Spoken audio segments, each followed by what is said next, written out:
Hi, hello, and welcome in stream. It is Wednesday afternoon, evening, morning, wherever you may be, however you may be listening. And we're here and we're back with more Star Rail. It has been Star Rail for about a week and a half now. It's going to continue being Star Rail for the foreseeable future because I completely forgot last stream that Saber is coming out this week. Like, I was just like, yeah, we're just gonna have two more streams. It's gonna be part two of As I've Written, and then it's going to be, the tier list, and then we're good. We're off to Zenless Zone Zero. No, we were not good. We have another summoning session this week.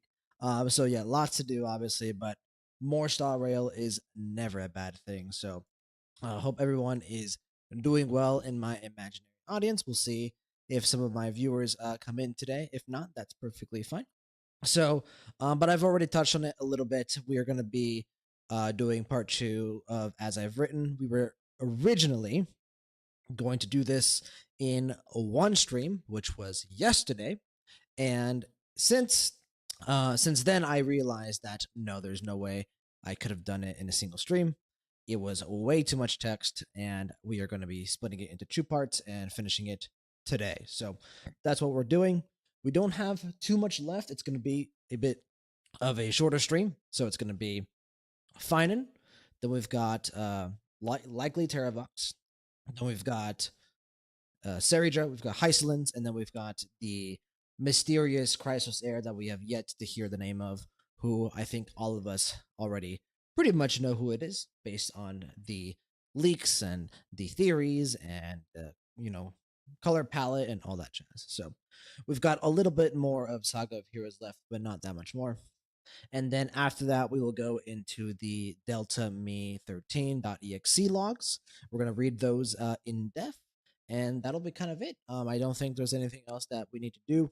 Besides that, I don't think it'll be more than an hour. It might be even less than an hour, but we'll see if that's the case. Obviously, we'll also want to analyze what is within the logs as well, talk about any potential theories that we might have for 3.5, and we'll see what's in there. We already briefly took a look at the delta me 13.exe logs when we finished 3.4, when we unlocked it, but honestly, at that moment in time, my brain was completely scrambled from the animated short, and it was also, I was dead tired.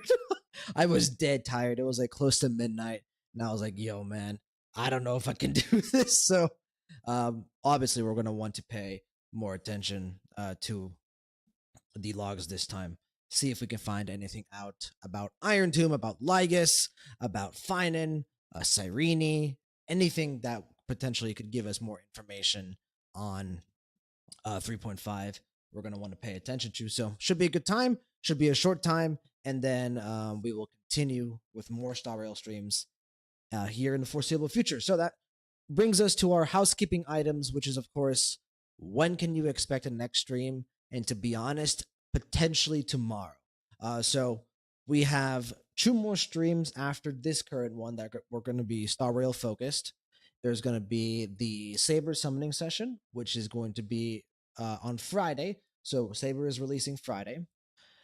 So I don't know if we'll do a stream on Friday because, as you guys know, Fridays are me and my family days, and we shall see if that is something that's feasible. Maybe I can do it. Maybe I can get off work a little bit early and we can do the Saber summoning session. Then, if I don't do the Saber summoning stream on Friday, it'll be Saturday. Sometime before that stream, sometime after that stream, we're going to be doing the Star Rail character ranking, where we're going to go to that, I think, pretty famous, well, not famous, but pretty well known website that allows you to rank all your Star Rail characters. We're going to go and we're going to do that and kind of compare to what my ranking was before Amphoreus.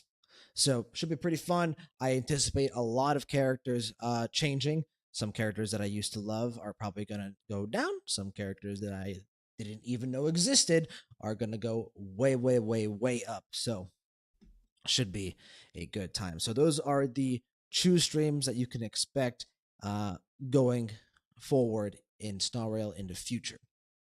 As for Zenless, after we finish those 2 streams, it's back to Zenless. We're going to be grinding out Zenless as much as we can until 3.5.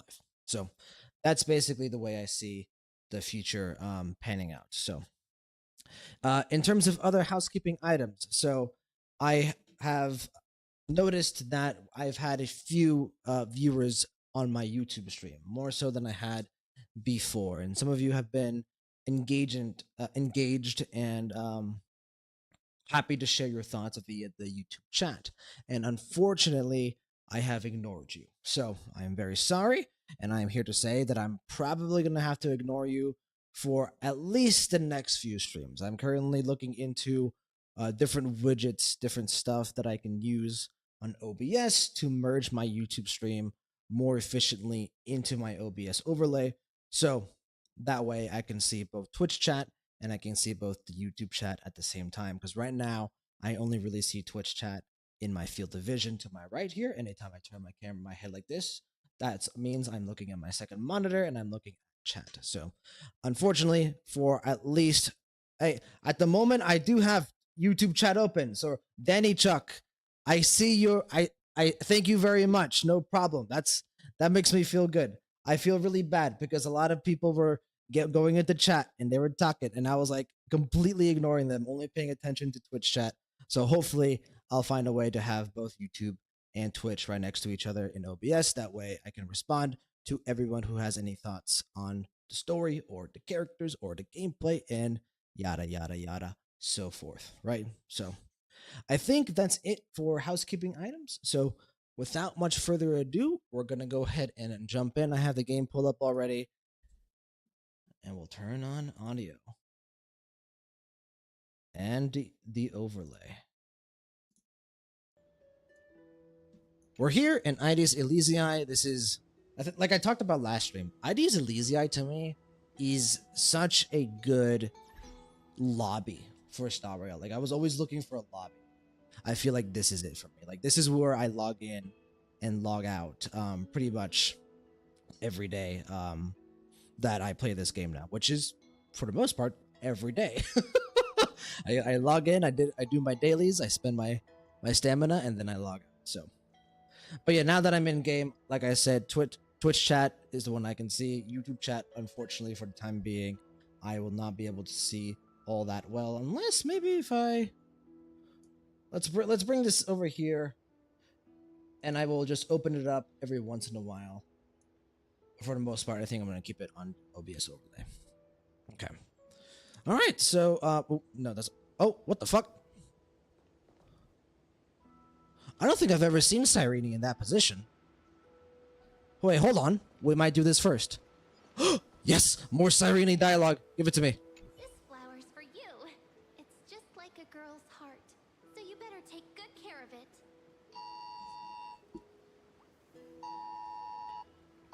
Well then, Amber Alert. I am sorry, ladies and gentlemen, in my imaginary audience. Don't you just love it when your phone just starts blurring out? Cyrene is random based on you entering and out of the map. First, hey Suki, hope you're doing well. Thanks so much for coming back in. Hope you're whatever afternoon, morning, evening, whatever time of the day it is. Hope you're having a great one. That's good to know. I think I've seen just about all of the Cyrene dialogue, though, so we'll see. I don't know if that's going to be the case, but I will always take more. I'll take good care of it. Can I give it to you? Can I give it back to you?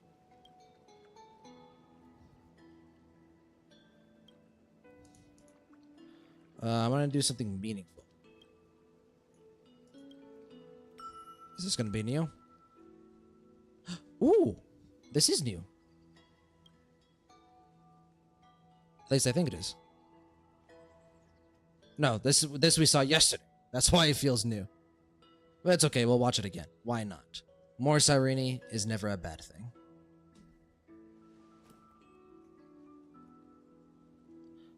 Wait, I don't remember this. Is this new? Well, I'm going to enjoy it regardless.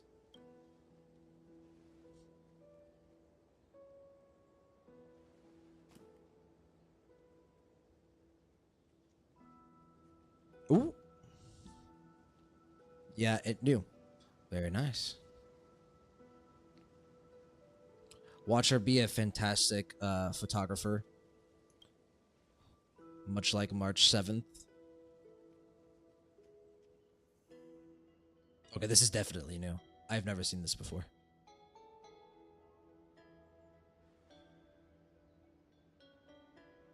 I'll get in the picture. Let's take a selfie. No, just extend your hand. Or give it to me. I'll extend my hand because I'm taller. Oh, look at his expression. He's so endearing. Do a funny face. Do a funny face. Get you baited.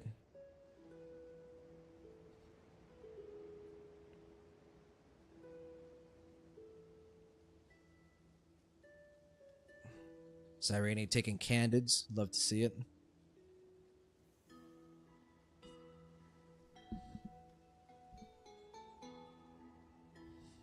Don't worry. Once we defeat Iron Tomb and everyone is safe and Amphoreus is real, we'll take a whole bunch of pictures.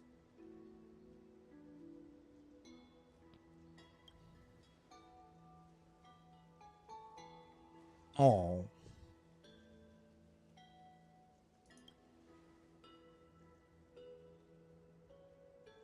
True. Don't worry, we'll see March soon enough.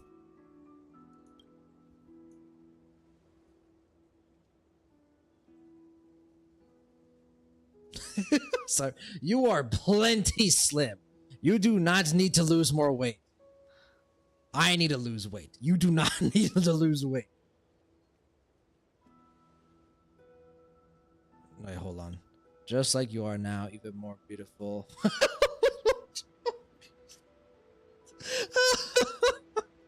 I kind of want to select that one. I want to banter with her. I wonder if she's gonna react like... I wonder if she's gonna be offended or if she's gonna like banter back. Let's select that one. Okay, she's not that offended.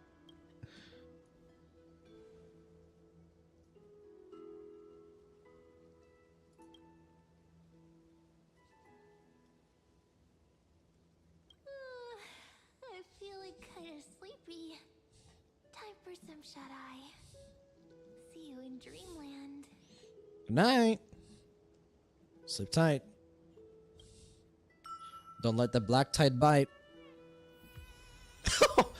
Nice, they actually put her to sleep.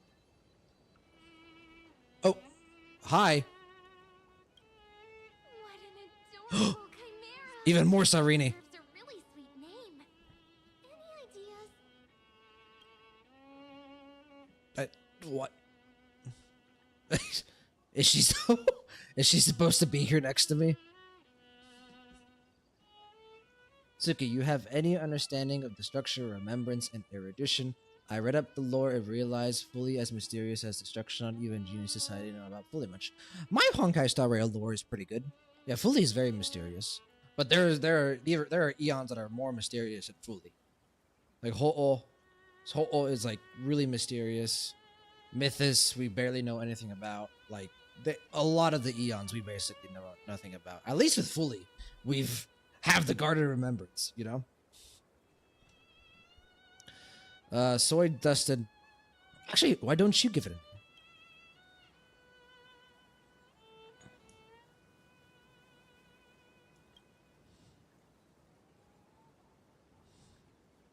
Hey!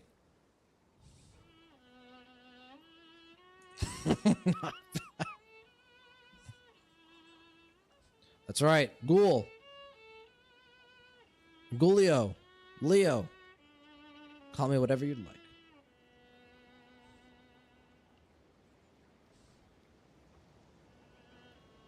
Chimera Mem. Nice. She likes the name. Mem.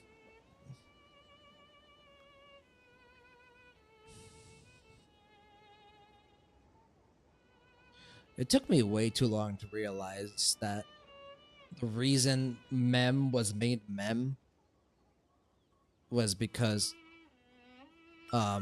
it's short for memory. I realized that in like 3.1 and it just felt really stupid. Okay, I think that should be all this irony that we can get. Which makes it kind of sad because I want more. Okay, so like I said, as I've written, we're going to be finishing it today. Where we left off last time, we finished all of the main heroes besides Finan. So we will be starting with Finan or Kaslana, depending on who you ask. And then we will be going in release order. We're going to be doing Hysolins, Seridra, and then Terravox will probably come first, and then Mysterious Forward Guest, who, you know, we have no idea. Oh, who could this possibly be? Who knows? But yeah, and so we're gonna do those 5, and then it's gonna be much shorter because I think only Finan / Kaslana has his full saga out right now, and then we will go into the Change Me 13.exe. By the way, for those of you who do not know why I call it Change Me 13.exe, it's because this letter is actually a lowercase. I think it's the lowercase letter in the Greek alphabet for delta, and delta can also mean change. It's got a double meaning. It can be it's delta or change, right? So when we were doing 3.4 and I got to this point, me and a couple of other viewers, Hollowed Sage and Stevo, who are good viewers of mine, good friends of mine, we realized that hey, it would make a lot of sense if this wasn't Delta Me 13.exe, but rather Change Me 13.exe, because, you know, Change Me 13, the 13 Crisis Heirs or Lord Flames.exe.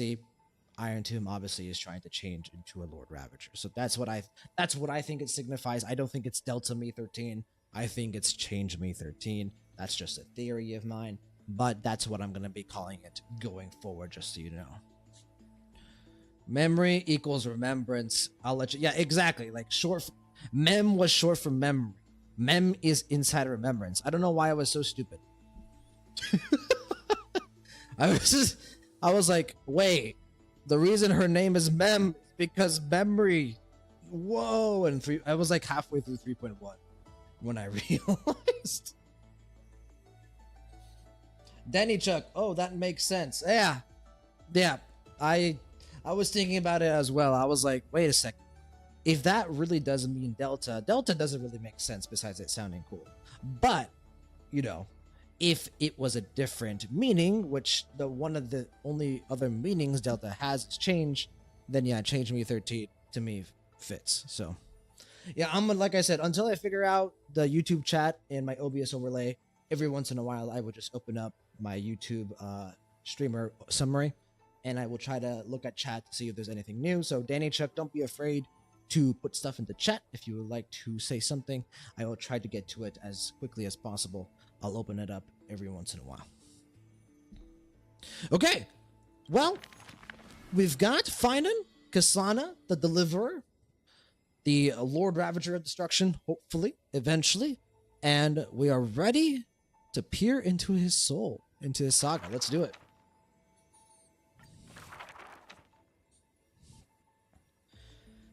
In Amphoreus, untitled statues are a prevalent sight.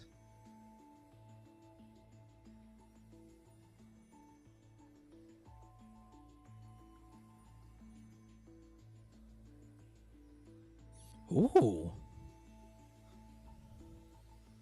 Interesting. So we are going back to like humanity's inception in Amphoreus. Danny Chuck, I'll come here then. Yay! Very nice. Yeah. This will be better if you want to chat with me for at least for now. I will, like I said, I'm gonna try to figure out YouTube chat in OBS eventually. But yeah, Twitch chat is going to be much easier for me to interact with you. So, but yeah, it looks like we are in humanity's inception.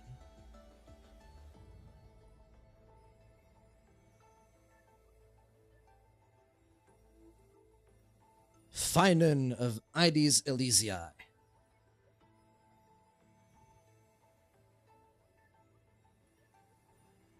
Oh, I wonder if Finan is a strange name to use.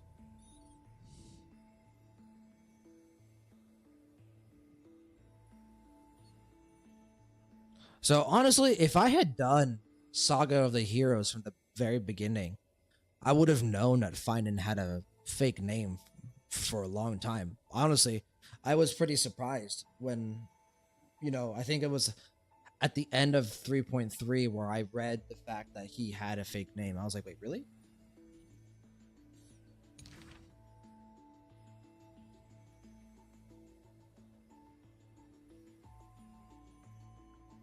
Losses are a constant on the flame chase journey, where life, too, seems as small as a speck of dust.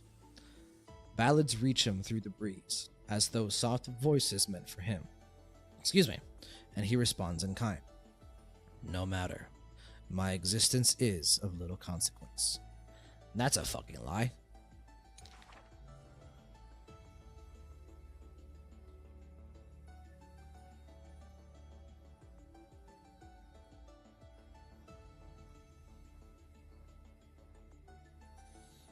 Interesting. I wonder if there's more to Ideas Elysiae than meets the eye. You know what I mean? Or it could just be the fact that it was just in the middle of bumfuck nowhere.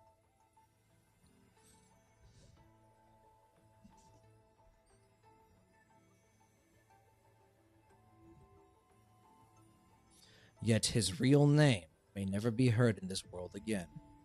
Losses are a constant on the flame chase journey, some Chu losing themselves at the very beginning of their journey. Wait, what the fuck? This feels like very direct foreshadowing. When did we first unlock this? No, we unlocked Finan's first entry in 3.0, right? Facing the ambitious boy, the shopkeeper kindly explained. Even a rape would do. Let its worth be judged by the verses I etch upon the earth with it. Many days later, the wounded child stood upon the scorched earth, and silently he buried the ruined tool. For that was his first sword.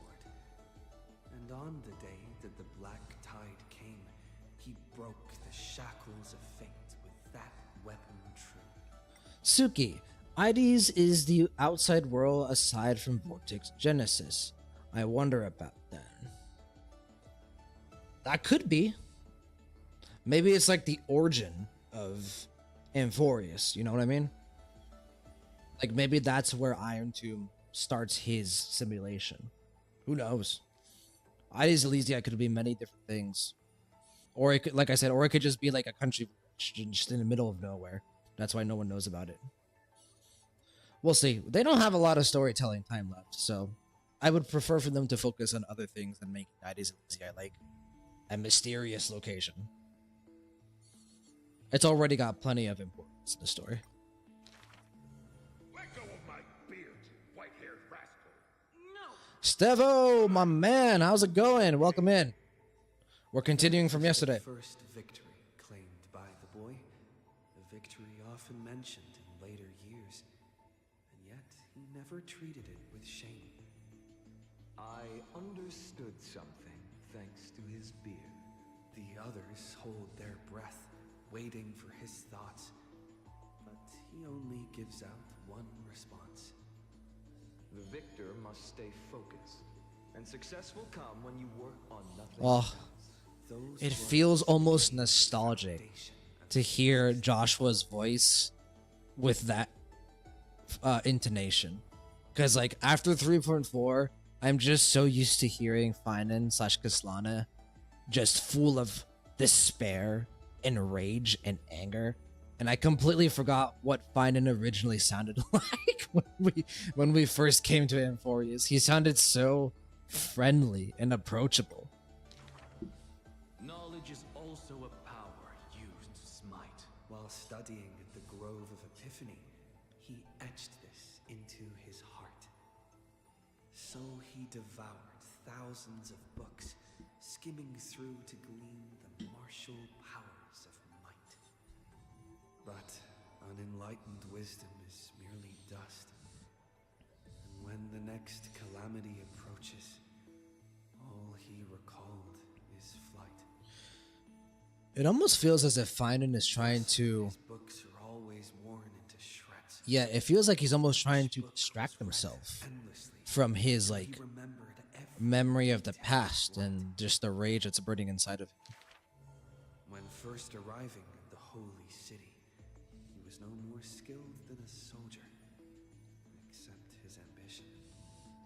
Even the deliverer from the sky must have their beginnings in the soil of the nations. The elders in the holy city scorned, casting him into barracks in derision. Of course they did. But none expected this new recruit of unknown history made his name in one mission. Some asked him, which teacher caused such improvement? He answers with countless names, including the Inquirer's own. Interesting. Only one who treats the world as their teacher can bear its eventual destiny. So Finan was spouting out one-liners from the very start, huh? Those with golden blood are bound to succeed. The golden heroes are born as gods, beloved. Such words echo in the man's mind, yet he knows glory is not where the journey begins. He misses the buried rake, worships the enemy with the long beard, And if you tattered books, and polished the barracks' dust-covered gear. What forges a hero is not destiny from above, but the long journey that follows. Now he stands here and looks back, and his past twists into a winding path. It almost feels like he's nostalgic in a way.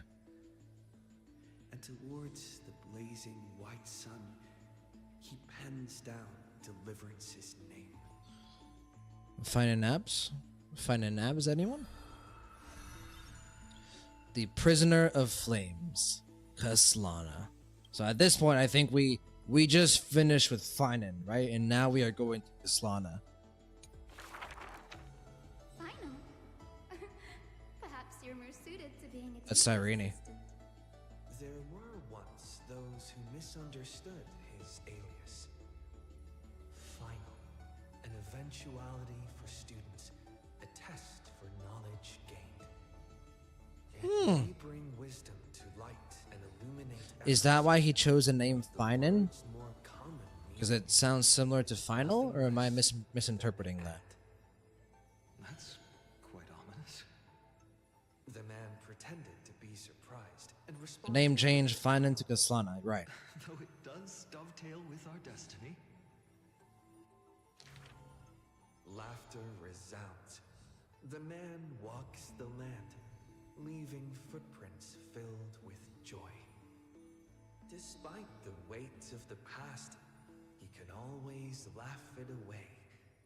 Those nearby glance at each other, unsure of how to respond. Perhaps I was just born easygoing. His explanation is just as carefree. I'm not so sure about that. Maybe initially you were. Professor Anaxa. Boys all grow up into serious adults. Okay, brother.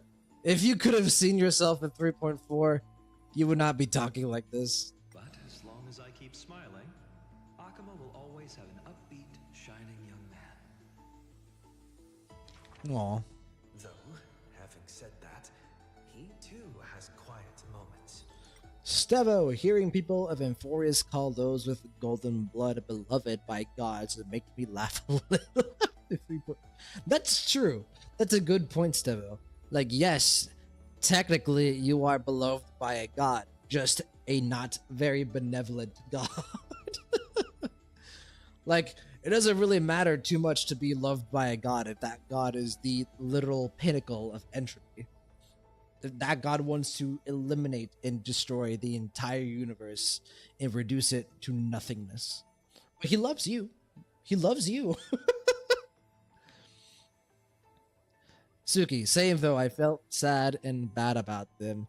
Kindness and cleaners sees golden blood badly, but not the right reasons at all. Yeah, it's kind of funny to think back that kindness and the cleaners, they were misguided, and they were also, let me make it very clear, horrible people, very corrupt people, ignorant people. But if you take it at just, surface value, they were kind of right in a way, I guess.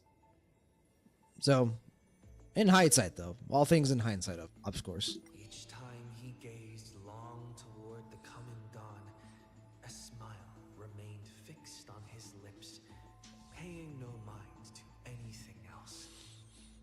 His eyes were painted with the azure of the sky, gaze fixed on the titan bearing the world. I was just imagining. He explained his own trance in a comment. Kefali too was once in mortal flesh and rain. Mm-hmm. Literally. Now, when the man comes with sword in hand, there is no need to doubt he will swiftly win victory. But his smile is pure. Ever since the start of the journey, he is still called a youth in this story. Youth is always ambitious, with lofty goals. But it seems that in the man's heart, only the wishes of others are held. Animated short reference this. From the ideal of deliverance, what do you have left? The golden-haired friend once asked him so. I mean, not a lot. He remained silent. Then, as he was wont to do, he simply smiled. As long as I don't ask for too much, everything will Oh. unfold as desired. These two better reunite one day, please. In Amphoreus, untitled statues are a prevalent sight. As for the inspiration behind these statues, they are said to be the clay figures that Kefali made at the world's creation. They made clay figures in their likeness. Maybe he made the claim figures from the previous eras Christ was heirs likeness, like Nias and Circes and Polixia. That'd be kind of depressing. Thus, the very first mortals roamed the earth, receiving the gods' mercy while realizing the sorrows of this world. But that sorrow was, in the end, only the sorrow of the world. Nobody ever cared what lay behind the smile, what the clay figure thought. This is a very different. I was expecting them to take a different approach to Kaslana/Finance saga, which is, I'm really kind of feeling this approach. This approach feels very thoughtful, almost like it almost feels nostalgic, thoughtful,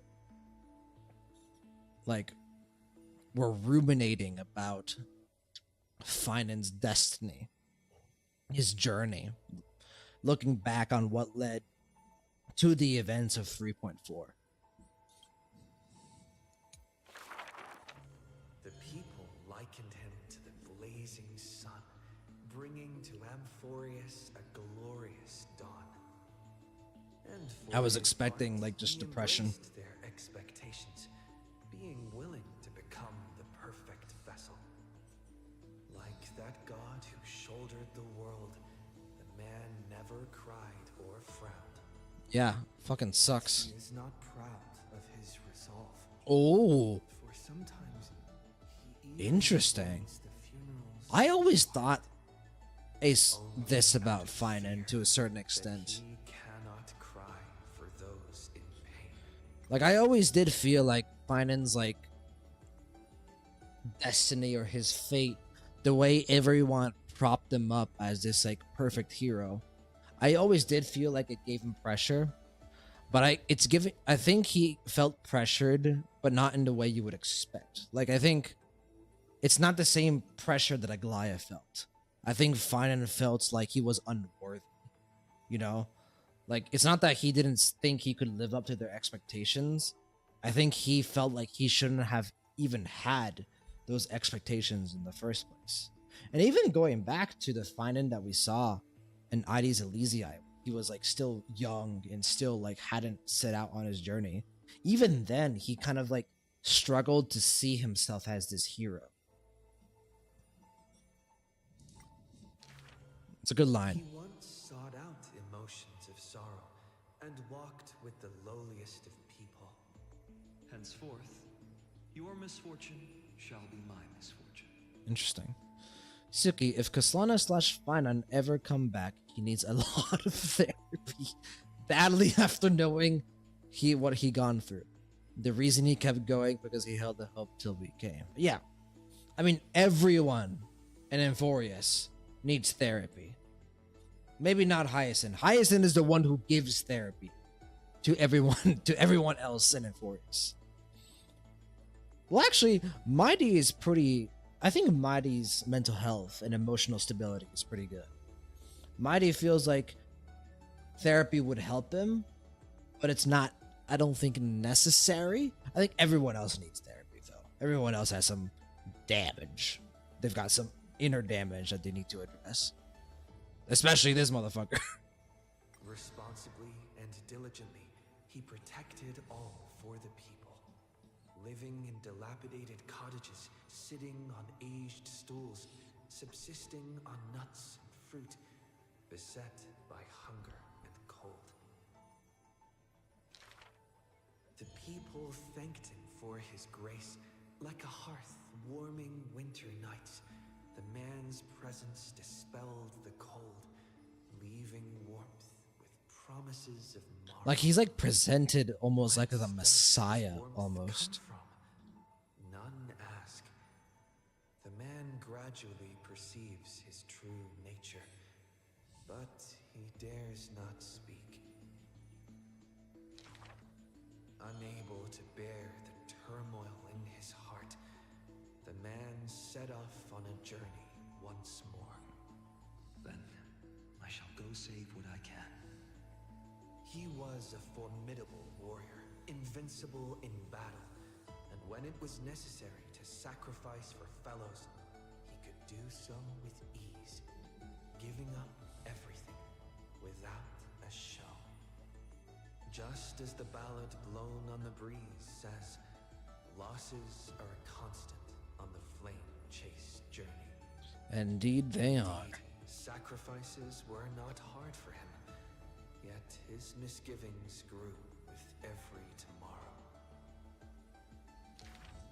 Like a tear that cannot be shed, such a resolute willingness to let go comes only from the fact that in decisions, he is utterly unafraid to hurt himself. Yes, that is also true.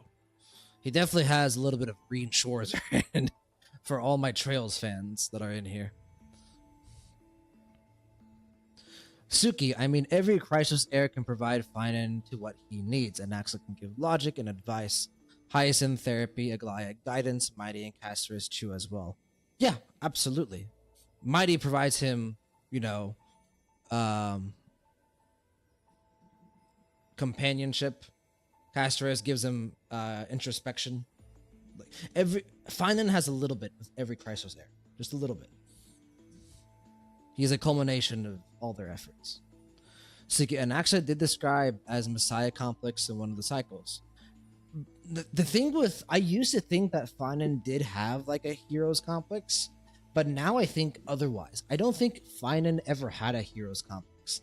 I think he felt forced into that position by the Crisis heirs, by all the citizens, and because he felt he wasn't worthy, he ultimately just accepted it, right? He didn't put up any resistance to that expectation.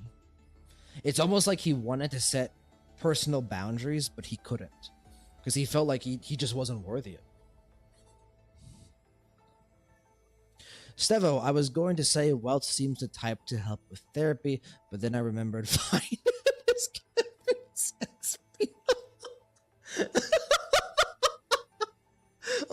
my God, Stevo. Jesus Christ, that is really funny. I think you and I talked about that on the what was it, the 3.4 stream or the recap stream? But like it'd be really funny if like Kalis or Stell took the name Kaslana and like Welt, Himiko, and Sunday and Don Hung arrive to Amphoreus, and Kalis is like, "Hey guys, how's it going?" And they're like, "Oh, Kalis, Stell, we're so happy to see you. Are you okay? Are you all right?" And Stell and Kalis are just like, "Yep, I'm doing just fine. Thank you very much. By the way, I changed my name. I have a last name now. I go by Kaslana." And Walt just goes, just eyes bulging. "What did you say?" It'd be really funny. Suki, he has to keep going, but doesn't know what direction he should take. He is lost and knew it has to be from outside world for help. Well, that was Kaslana. Kaslana was the one he knew that. Well, he didn't know because Kaslana kept trying, but Kaslana, I think, in his harder, his deepest hearts, he knew that ultimately real change was going to be from something external. Finan, I agree though. Finan was a lost soul. Not only was Finan a lost soul, he was also a what's the right word for this? It's not degraded. Isolated? I'm not sure, but in short, what I'm trying to say is because of what happened with Cyrene and Ides Elysiae, right? Basically, he lost everyone that he ever loved. His family, his best friend, all the people that he ever knew for the most part. Because of what happened, he feels unworthy to me. He doesn't I don't think it's not that he doesn't love himself. I think he is unable to love himself. I think he wants to love who he is, but he just can't. It's just he is numb inside. But what then happens is he sees all these other people love who he is. They prop him up as this hero, as this perfect person. And so he feels like he has to meet their expectations, but he feels unworthy of them. And that to me is the difference between what I initially thought of Finan. Like I thought initially he did have a hero's complex. No, I think he recognizes that he is unable to have a hero's complex, but he tries to anyway. It's almost paradoxical. So, Suki, we guide Finan throughout the journey where Cyrene wouldn't. Absolutely. 1000%. It is because you suffer that you are so much stronger than any ordinary person. Ooh. There were also those who could understand him. Among them, the crown prince. That could be why he and But he Finan were so close. in response.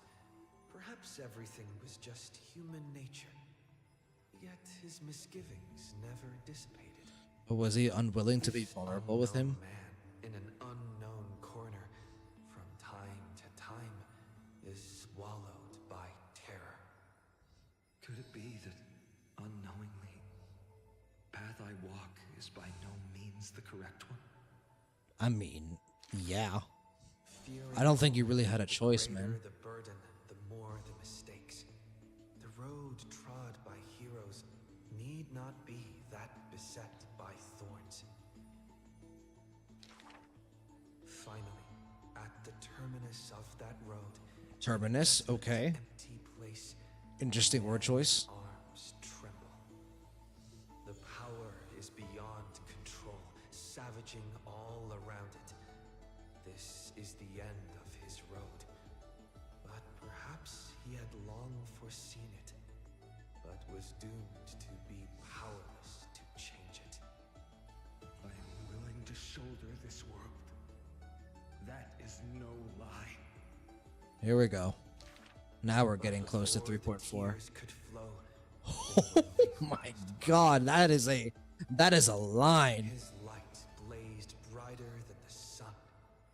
But beneath it, there was but cold destruction. The nameless hero, Kaslana. Kaslana. He had never loved himself. Yes. Why would he love this world? Agreed. Oh, like I said, bro, I need to, before I start going on rants about characters, I need to actually flip through all the pages, because I feel like the saga is reflecting my thoughts. It's allowed me to refine and better process my perspective on each one of these characters, which is good writing by the whole universe team. Oh my god, this one's long. Wind will one day sweep past, wiping away all of the man's tracks. Nearly every footprint Ooh. was stamped full of the fury that filled him. That humble youth faded away with the flames into yesterday.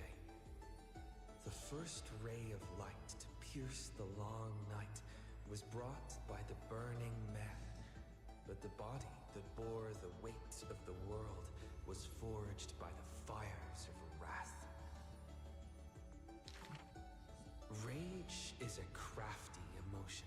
It changes its face, Absolutely. concealing itself within the man's Anger can come at you in many different ways and can affect you in many different ways, and it is ever evolving. would need fight no longer. But every victory and battle he gained left him neither satisfied nor proud, only with the indifference of emptiness. You must be careful. Duty does not drive you to wield your blade, but hate. Hate and rage and sorrow and everything in between.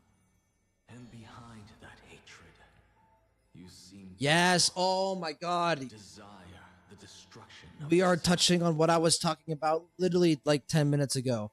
Finan, he does not love himself.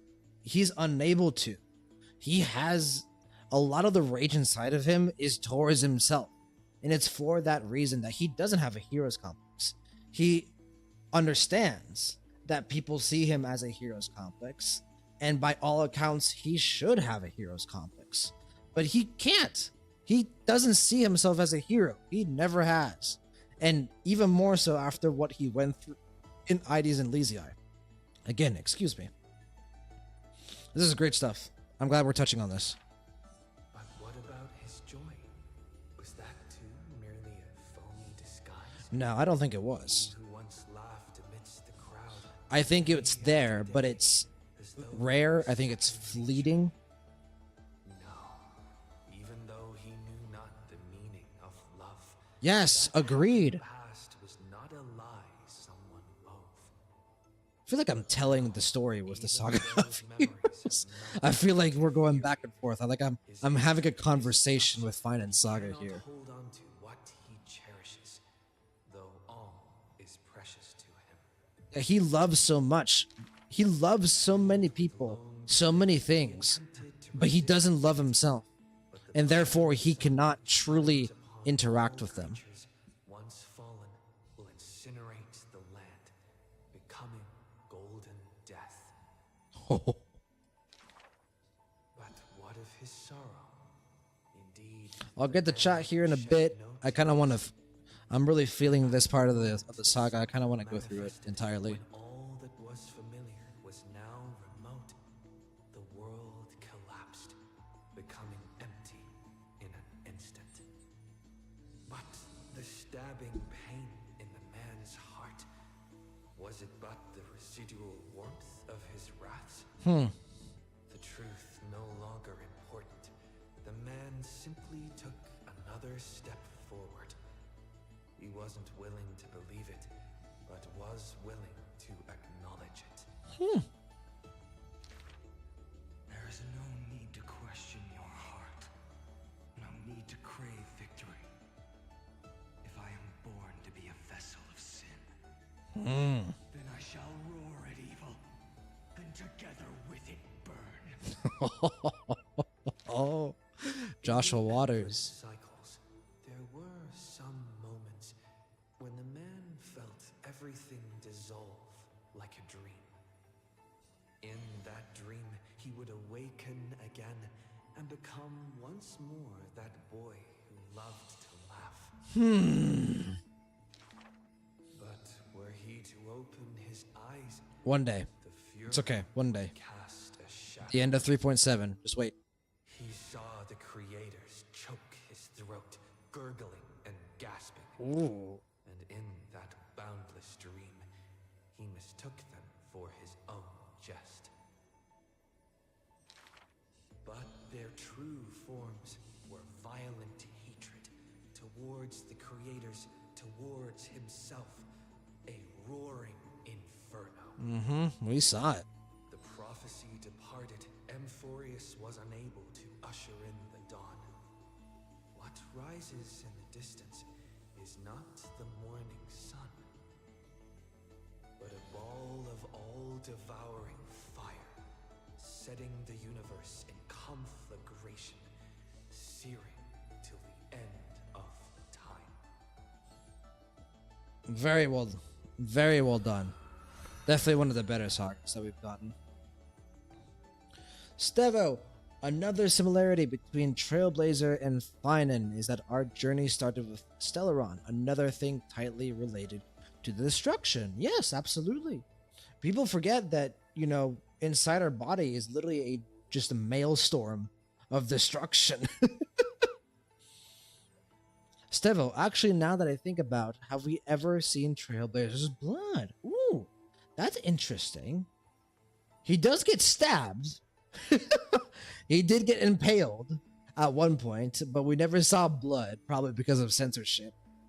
So, I would imagine that when he got impaled by the lance in Belobog, he was bleeding heavily, and that March and Don Hung were seeing him bleed heavily before, right, he got gazed at by Clipoff, and he gained the lance for his own power. So I think they would have commented, like they would have been like, "Hey, your blood is golden just like theirs." But who knows? Maybe it's a plot point in the future. Maybe when he got impaled, the lance blocked all of the blood, or maybe he transformed instantly. Right? He got impaled and immediately Clipoff gave him his power. Who knows? Who knows? It could be an interesting plot point in the future. Suki, don't think we see, even though we got impaled by back in Belobog but no blood. Right, yeah. But I think that's more censorship. Impaled was 5-star form. I mean, yeah, if you want a big power up, just stab yourself, right? When Finan got stabbed, he fucking started destroying galaxies and was able to scratch an Eon. So, I mean, hey.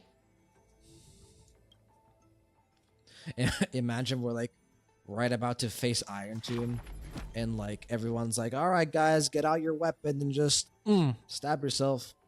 Don't ask questions. Okay, well that's all of the Chrysos heirs that we know and love. So we did the majority yesterday. We started out with an absolute banger with Finan today. Now we're getting to these more mysterious ones that we're going to learn more about in part 2 of Amphoreus. Obviously, we know the names of 2. This is Hyslins. This is Seridra. And then we're pretty sure that this is Terravox. And then we don't really have a name for this one. Now, most of us probably have a theory. We probably are anticipating who this is going to be. But just for maybe someone in my imaginary audience who just isn't as caught up with leaks or lore or predictions or anything, I'm just not gonna say the name. I'm not gonna say the name. Exactly, Suki. We don't want to spoil it for anyone, but I think most of us have an inkling on who this is going to be. Anyway, let's start with Hyslins. Banquet Sonata. The black tide that blotted out the sky surrounded the city walls. The soldiers manning the walls, battered from battle. Melodious chords of music were suddenly heard. A single swordmaster had overcome the waves of enemies. The song flowed from betwixt the blades, breaking through formations as a dorsal fin cleaving the waves. When the last wicked beast finally fell, shattered into pieces amidst the sword's dance, the frost blade bore no trace of blood. Oh, frost. Interesting. The legions of heroes under my command are as vast as the sea, yet lack a formidable sword banner. The commander extended a hand, inviting the musician to join. Is that Saraja's voice actor? That's Saraja's voice. It has to be. Who else would be the commander? The Legion of Heroes under my command. Ooh, that had to be her voice. That's likely her voice. Good voice. Good voice acting choice. It fits her pretty well, I think. Still feels a bit young, you know, but commanding and imposing in some ways. Should a fish separated from its school glimpse a faint glow, it will swim toward the light. The swordmaster clasped the commander's hand, as though gently grasping the hilt of a keen blade. When the spray of her waves extinguished the fires of war from the holy city, a golden name was engraved upon the stone pillars. The former commander earned the crown to become king. Yeah, it's for sure Saraja. This is Saraja 1000%. Okay. High Sealands, brave in battle, triumphant in command. I grant you the title Dux Gladiorum. Let us all forge ahead together. Yeah, they chose her voice really well. Banquet after the battle, the weaver tailored for her a splendid dress, and the commander Weaver? poured her honey. So Aglaya had joined already. Her The flame chase. gold-blooded comrades gathered about her, chanting her new name, urging her to play that. Wait, sublime had she? Maybe it was just a different weaver. candlelight danced and mingled with I feel like Hycelin's felt like she had joined before Aglaya joined. But who knows? Yet none knew that was once a lonely melody from the deep sea. The music of revelry continued for a long time, until the whispers of conspiracies were buried in the songs, until the roars of lethal struggle shattered the music. Legend holds that they who bear the weight of a pillar shall one day return to where it stands. What does that mean? Those who tug at the earth shall end amongst the mountains. Those who sow dawn and dusk shall remain eternal in the sky. And she would once again return to the pitch black sea. Almost like a cyclic fate of some kind. The bountiful ocean. Cyclical, sorry, that's the word I'm looking for. Bygone days stir as futile bubbles at the bottom of a glass. Many years later, the song once played by that swordmaster was played by future generations in the holy city. The people knew the demigod of the seas was still a noble captain. She possessed peerless swordsmanship and a song that is passed down through the ages. And the ability to make Dot good again. Long since vanished. Thank God. At the banquet, We got somehow Kafka buff spoke of her, and we got Hycelin's. but it was only a After so long. between their cups.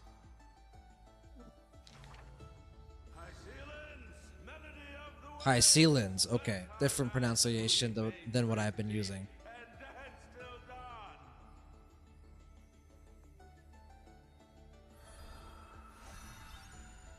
She was pretty, I don't want to say worshipped, but well respected, huh? I guess if she was like Saraja's like right hand, then that would make sense. So yeah, it's not Hycelands, it's Hycelands. Like with more emphasis on the SI, right? High sea lens. High sea lens. Oh, she has a different name. I just saw. Hold on. Electra. And that's so like Finan, I guess she has a dual name. They didn't. Is this what Aglaya called her in 3.3? Or did she call her High Sea Lens? I think it was High Sea Lens.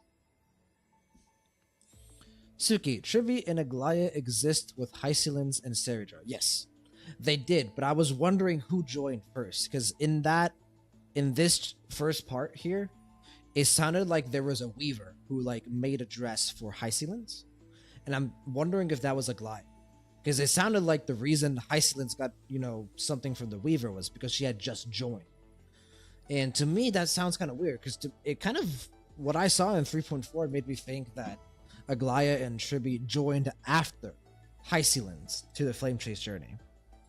So, but yes, Tribi, Aglaya, Hysilins, and Serijar all work together. Suki, Videoratara? What about the Videoratara? Are you talking about Terravox? I think Tribi or Serijar first before the rest. Tribi is called hostage by Hysilins. Well, I guess, yeah, that would make a little bit of sense. We'll see. We'll get the answers in 3.5, won't we? Hopefully. Alright, cool introduction to her character. Now moving on to the one that we have yet to see. Imperator's Flame Chase Path. Who would win? A young girl emerging from her sheath and showing her edge, or a tyrant who has emerged victorious from 100 battles? What if they're one and the same? The black and white legions squared off on the battlefield. Golden and crimson blood converging into a coursing river. Do you guys remember when this trailer first came out? Like the original Amphoreus trailer? And everyone like hyper focused on this image, myself included. Because we all thought, oh, it's going to be the Lord Ravager that likes to play chess, the quote-unquote chess master. He's behind everything. And we were like always keeping our eyes out. And that just didn't end up being the case. There's a Lord Ravager in Amphoreus, but it's not the chess master, who we now know is a Sop Pramod. It's not a Sop Pramod, it's Iron Tomb, and this is all a supercomputer. This is all a simulation. A completely different direction that I think none of us expected. Suki, and we know Tribi took the Core Flame without permission. Perhaps she got caught by Hysilins. Maybe.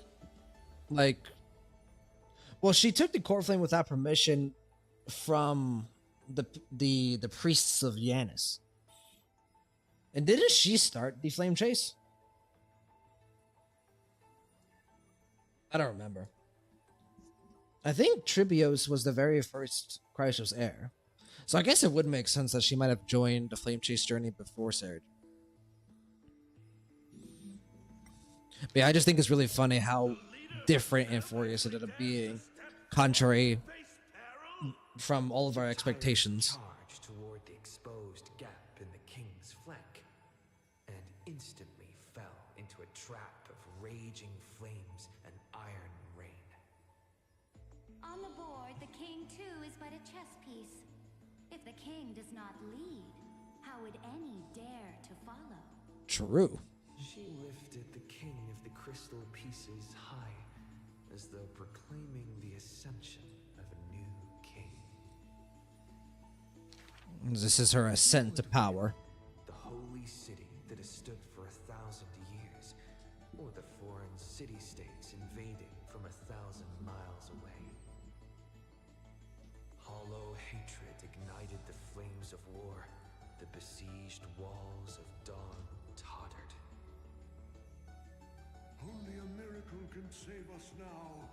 The cowardly elders barred themselves behind closed doors, while the trembling citizenry knelt and prayed. There is no need to panic. The miracle is already here. Under the Some banners confidence. dancing like waves, But if she seems to be an extremely capable leader. So yeah, of course she's confident. Suki, yes, before Serija and Hycelands knew, Leia called her teacher for that reason? I guess is what you were trying to say? Yeah, obviously. I know Tribi became a Chrysosaur before Aglaia. But even though she was the first, I wonder who joined first, Hycelands or Serija? And theoretically, like Hycelands, even if she was Serija's right hand, that doesn't mean she necessarily had to join first, right? Stevo, to be honest, we heard like 3 different stories about who started the flame chase. Yeah, they didn't make that super clear, but I'm pretty sure it was Tribios. I think what likely happened was that Tribios started the flame chase, and Serija was the one who really started to like actually have some success with it. Like, you know, she ascended to power through an insurrection of some kind, which we are reading about now. And then she later gathered influential Chrysos heirs like Aglaia and potentially Tribi. Who would win? The general who saved the city, or the high and mighty with their privileged authority? The guillotine fell, severing the elder's life. Ooh. Whispers dissipated, and the scales of victory. I wonder if it was a public execution. That would be crazy. From this day forth, I shall bring justice to the holy city. The people cried out. Oh, her it name was and public. knelt in Jesus. reverence, but were stopped by the sound of the scepter of authority striking the ground. Do not lower your heads beneath my crown. Ooh, interesting. This was the first and also the only Imperator. Imperator. I've been pronouncing that wrong this entire time. Huh. Was this her style of leadership? Because I always got I know that Serija, like, supposedly, like, went insane, right? And then she went missing. But I wonder if this, like, before that happened, she was, like, a very, like, benevolent ruler. Confident, imposing, for sure. But this is something that I don't think a dictator would say. Because you do not lower your heads beneath my crown. That is not... What that says is basically, don't bow to me, right? Do not prostrate yourself before me. Which, the opposite meaning, you know, it's implied that, you know, stand tall, stand with me, let's do this together. See each other equally. Who would win? The heroes bursting with ambition, or the omnipotent gods?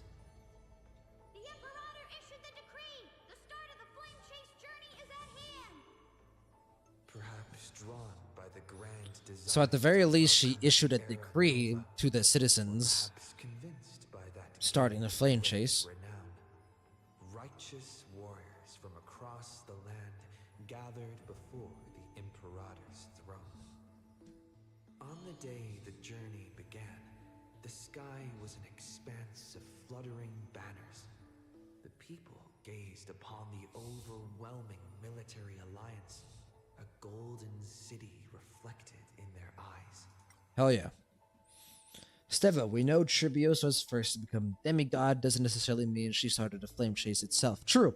Absolutely. Yeah, maybe we all like just like interpreted, oh, she was the first demigod, like she started the flame chase, right? Yeah, at the very least, it shows we know these 2 facts, right? 2 facts. Number 1, Tribios was the first demigod, right? Serija set the law about the flame chase journey, right? She's issued a decree. Those 2 are facts. What, you know, you can interpret it, you know, maybe Tribios quote unquote started the flame chase unofficially, or Serija was the one who truly started the flame chase. I think that's up for interpretation. As for the end of that chess game, the scholars debate endlessly, but such discussions always end with a sigh. The invincible Imperator faded at the pinnacle of power, the crown's flames extinguished in the lake.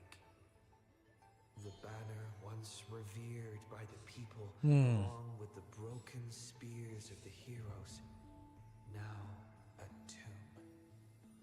The people said, Even the sovereign that conquers all before her is no match for fate.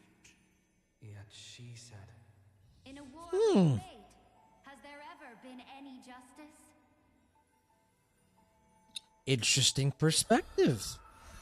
Well, I'm excited to meet her because, like I said, she has probably my favorite design in the game. God, do I love design. Her design. Ever since I saw this this card of her, I was like, I'm excited to see her model. And when it finally got drip marketed, oh my god, she looks amazing. Alright, well that's Seridra. And now we're moving on to the mysterious ones. The ones that have yet to be drip marketed. Ooh. Terravox. Well, oh, it actually says Terravox. Interesting. the ancient chaos was shrouded in silence and shadow. The giant dragon's offspring was born from the earth. Sweet dreams had smothered the giant dragon's eyes and ears, and as they slept, the 100 eyes of Aquila had already opened, and Fagusa had begun to stir The last one to wake up. You gotta set your alarm clock, man. Horus remained weighty and silent. Layer upon layer of peaks enveloped the dragon, cradling them in a bed more grand than any in existence. The giant dragons spent their childhood in darkness. Did they wake up though? From the moment their Okay, so they blurry did. eyes blinked open from haze of slumber, they hungered to feast on crude iron and drink deep of molten lava. Until one day they raised their head and with a low, guttural voice pleaded to glimpse light. The Titan lifted them up by their ribs, slowly raising them. The dragon's spine sliced through the strata of rock. God cutting damn, they were fucking huge then. When they reached the surface, they summoned mist woven of the fire of the stars. As though seeing themselves clearly and in full through the eyes of a giant bird. Stevo, I find Seridra's chess theme interesting parallel to wider universe because upcoming Eon War was multiple times referred to as a chess game between the gods. Yeah, for sure. Yeah. I think Seridra is probably going to be one of the few Chrysos heirs that after Amphoreus is over, right? Assuming that, you know, like all of us in chat believe that Amphoreus is going to be real by the end of the story, right? That all the Chrysos heirs are going to become real people and they're going to be alive and, right, everything's going to be, you know, crystal perfect and amazing, right? Assuming that, Seridra is definitely going to be probably one of the few Chrysos heirs that has overall narrative importance. For sure. Like her, Finan for sure. Maybe Aglaya. Casterus, because she was an anniversary character. Who knows? Who knows? How many of you guys are willing to bet, right? And without getting too much into spoilers, right? That someone we know already is going to be Terravox. Right? I don't know if you guys look at leaks at all, but I was wondering this. If we don't have a voice in this saga, like we don't hear a voice from Terravox here, I think that adds more weight to the theory. The giant dragon walked the earth alone. The Titan knew they were lonely and terrified too, and so sculpted new beasts from flesh and bone. In that wild, barren world, the giant dragon led the beasts of the earth. Excessively long life gifted the giant dragon with eyes that could pierce the veil of years. They witnessed the separation of day and night, as well as the entanglement of Damn, they've been around for a while then. and even Kephaly did not neglect to share with them a chalice of golden blood. Interesting. The ocean teased, saying, even should the earth sink utterly, they Was the dragon not born originally with golden blood and was instead given golden blood by they Kephaly? opened their eyes, the giant dragon rarely returned to Like not a Chrysos era at birth, but a made Chrysos heir. occasionally burst forth at night, etched a trace on their memory. The gods they were familiar with were in this dream, and they were as immense and imposing as ever, yet had lost their freedom. Just what manner of magnificent pathstrider could imprison the Titans as mere reflections? Excuse me? We just increased the scope of this saga tenfold. This single word right here. Yeah, I think most of us know who Terravox is going to be, more likely than not. Suki, remembrance once rebirth after destruction. Destruction wants to destroy the world itself based on lore reading. Yes. I always think Terravox slash Diorios is important because isn't he the one who built the lands? Yes. Well, technically, it was a combination of Diorios, Fagusa, and Aquila, right? That makes up the planet of Amphoreus. The planet, in quotations, because it's all a simulation. Yeah, the theme with dragons kind of matches. Yeah, doesn't it? Right? It's I just don't really think if they're not gonna do what we think they're gonna do, what they're just gonna pop a design out of nowhere, it's gonna be weird, right? Like we've seen Hyceland, we've seen Serija. They've been foreshadowed for a long time. Terravox hasn't. So I think most of us know who Terravox is. Maybe they're not going to be one and the same, right? They're not going to be the same person. But at the very least, Terravox is going to have a model that looks almost identical. The giant dragon dreamed also of their own path, that great breath from And yet the fact that we're not getting a voice in this saga, beyond that tells me all I need to know. Unless we get it at the end. dreamed of silver shards amongst the stars, reflecting the form of another giant dragon. Or perhaps from beyond the Great heavens. cerulean dragon. Cerulean of... Amphoreus, Okay. The distant whispers roiling, becoming a Yeah, roar okay. engraved in the earth. It's not like it's this like big... Recognized the meaning Oh. in that low roar. Its Permanence. name, permanence. I'm not gonna say the name, but most of us, I think all of us here know. I wonder if they'll replace this icon later down the line, eventually once it's revealed. So, and, right, if it's someone we know and love that might be this one right here, who's to say it might not be someone else that we know and love that could be this one right here? Evernight. Interesting. When I called you mother, The gates of the Temple of the Three Fates gently opened on the day of prayer, and the crowd crouched, whispering like the tide. we've heard the term mother before in Amphoreus. It was in 3.0 when we went to go see Oryx.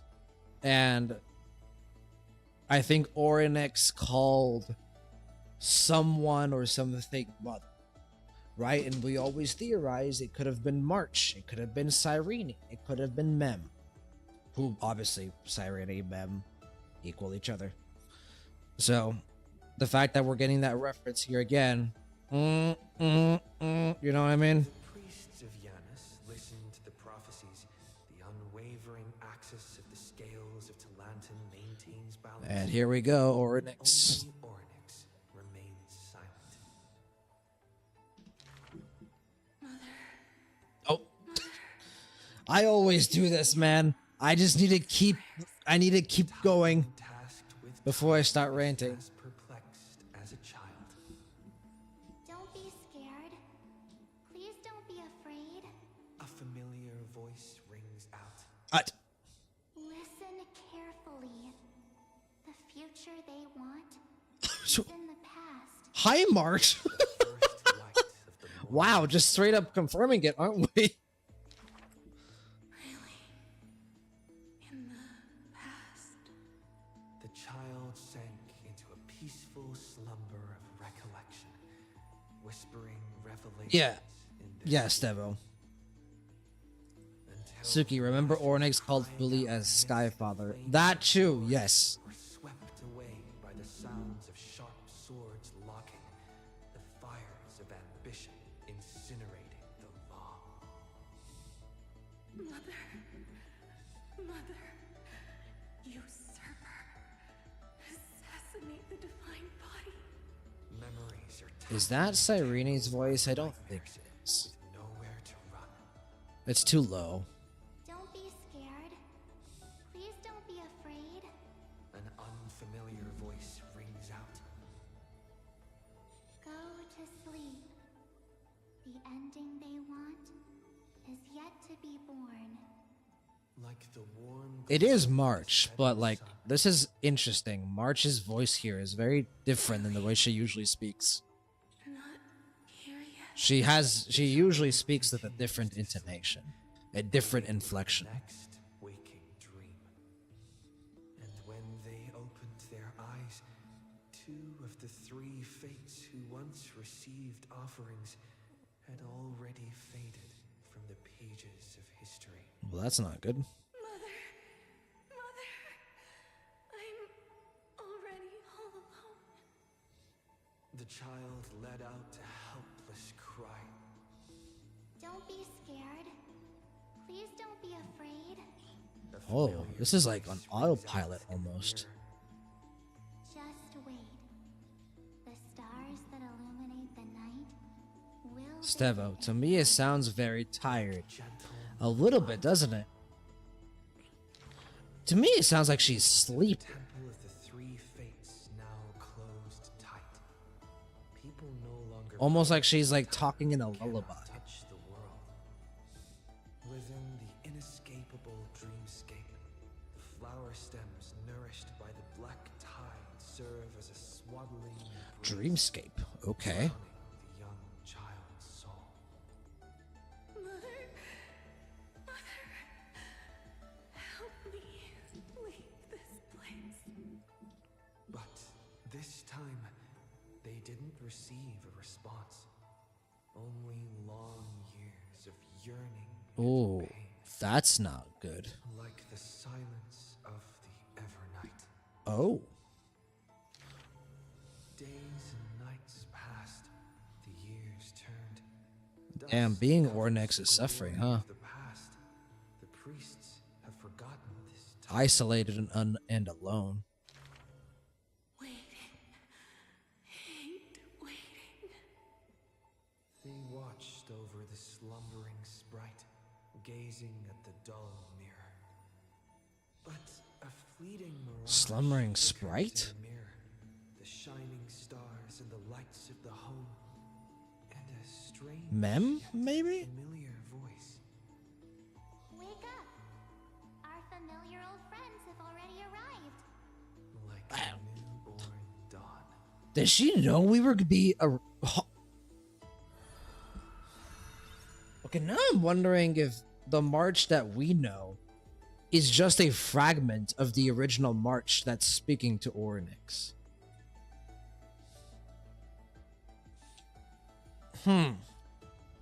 That would make a lot of sense. But then what happens to our March? Does she get assimilated into this March? They're not the same March.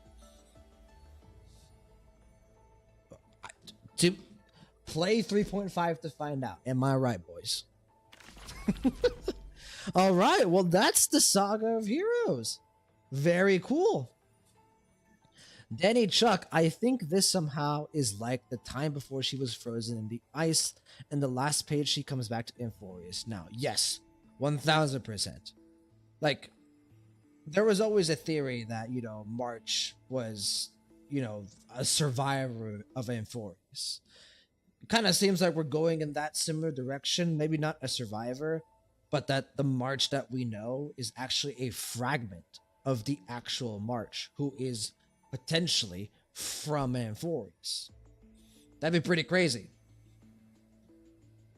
Suki, March has a memory sealed or lost. Remember the time in one quest, which was a year ago, the one we meet Argenti for the first time. Yeah, we've gotten a lot of stuff on March being essentially sealed. Like, even her character quest with Fu Xuan. That's why she pops up in 3.4. Which is like, hey, Fu Xuan, how's it going? And the Memo Keeper, sorry. Yeah, I think we're gonna... I didn't expect to get to these two so quickly. I thought it was gonna take some time to get to these two. Now I fully believe we're getting to them in 3.5. 1000% I think we're gonna get the reveal in 3.5. Maybe at the end. Maybe at the end. Fu Xuan wants to help March, but Messenger stops her because they fear something her theme is suffering. Yeah. Absolutely. All right, give me my rewards. I need summoning currency so that I can get all the characters that I want, please. Is that it? That is it. Thank you very much.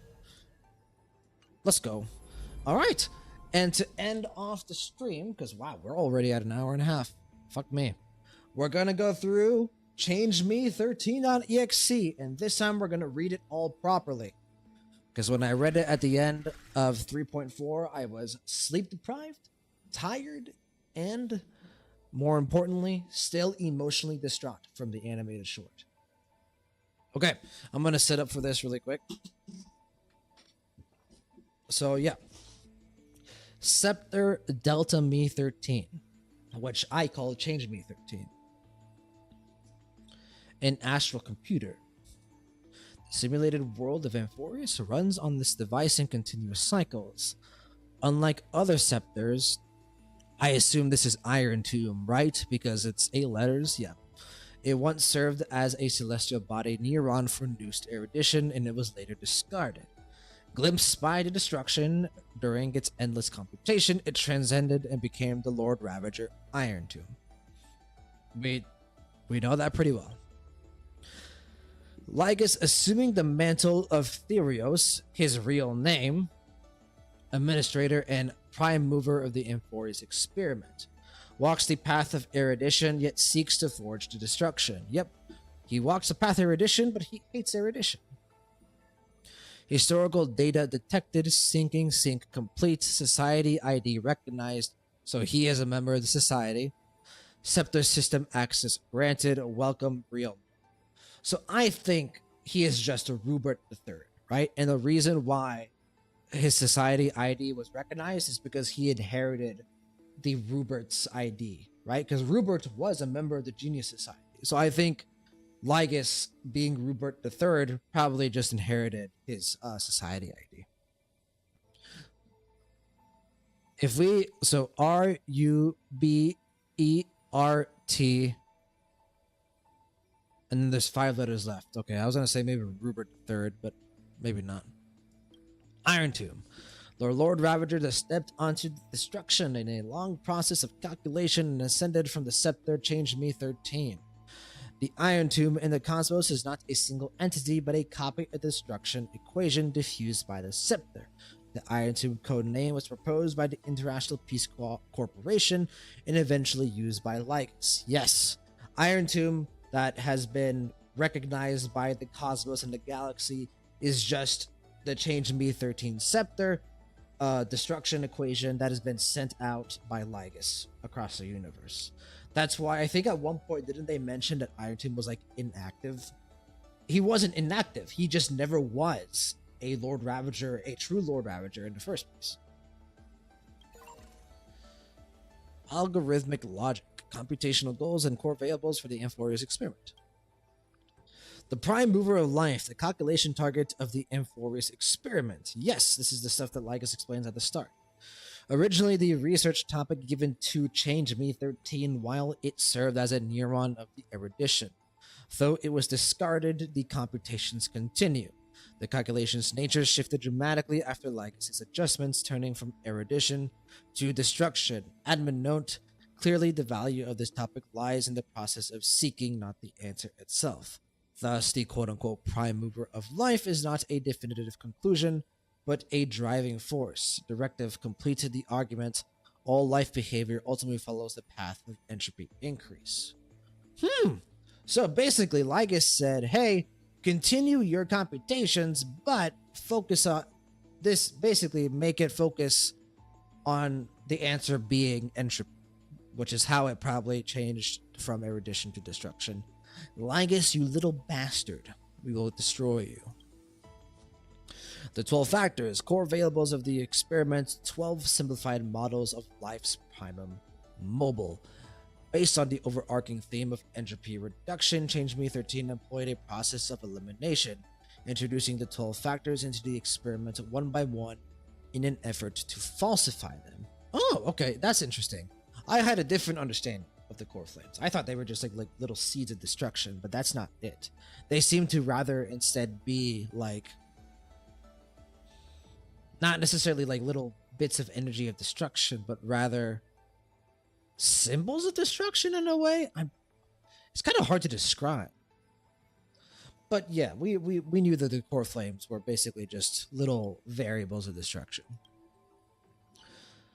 Dialogue log. Your existence, in fact, confirms one of my hypotheses. Why is it that when the prime mover of life is set as a calculation target, the result is the anti-organic equation, a result that runs counter to life?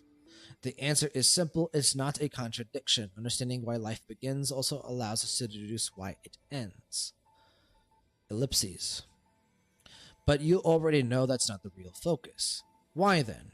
Again, I ask why. Why would a weapon of war forged by the Emperor by executing a research directive from Noose? Was it that fiasco at the Intelligentsia Guild that allowed them to successfully access the system? But the entire scepter system went into collapse after that. The timelines don't add up. Oh, this is interesting. I have to assume this is Lycus. Suki, it's strange that Herta doesn't know much about Amphoreus, even though she has a memory of as an emanator. Well, just because emanators are not all known. But yeah, the fact that Herta didn't know much about Amphoreus, or that anyone didn't know much about Amphoreus, should have been a red flag in the first place. Suki, there is a reason why Noose is a source of all tragedy. Well, all of the eons are a source of tragedy. Even the more benevolent ones. They are really... They are such forces of nature. Even forces of nature isn't even enough to describe them.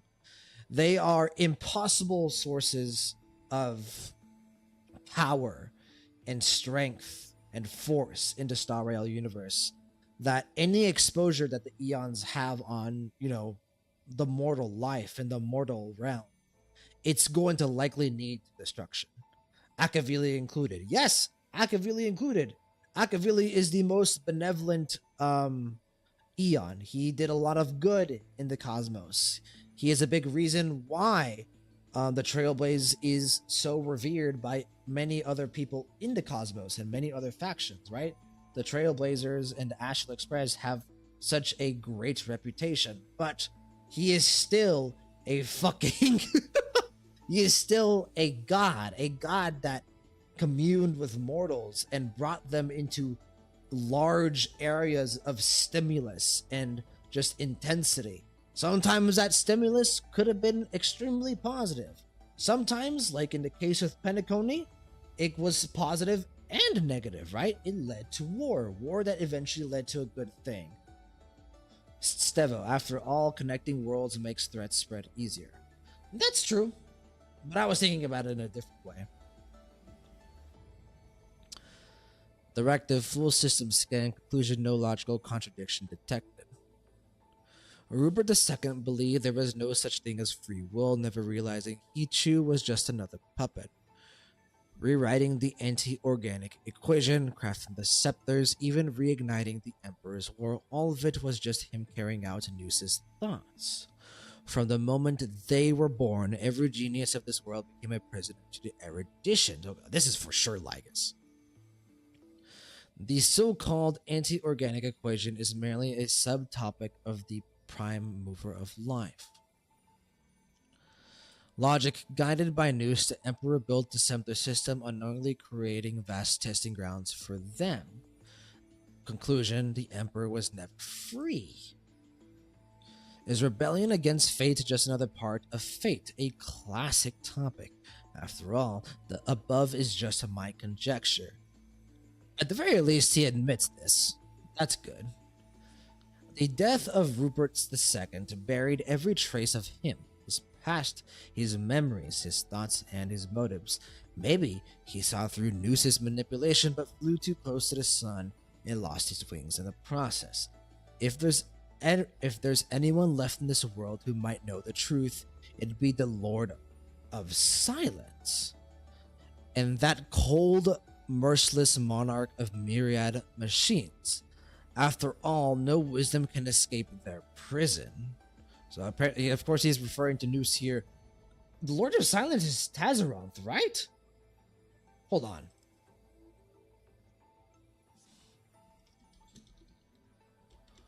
Why would Tazaroth? Is it Tazaroth? No, Polka. Oh. Holy shit. Another Polka reference. Yeah, Danny Chuck, thank you. I should have just asked you guys instead of Googling it.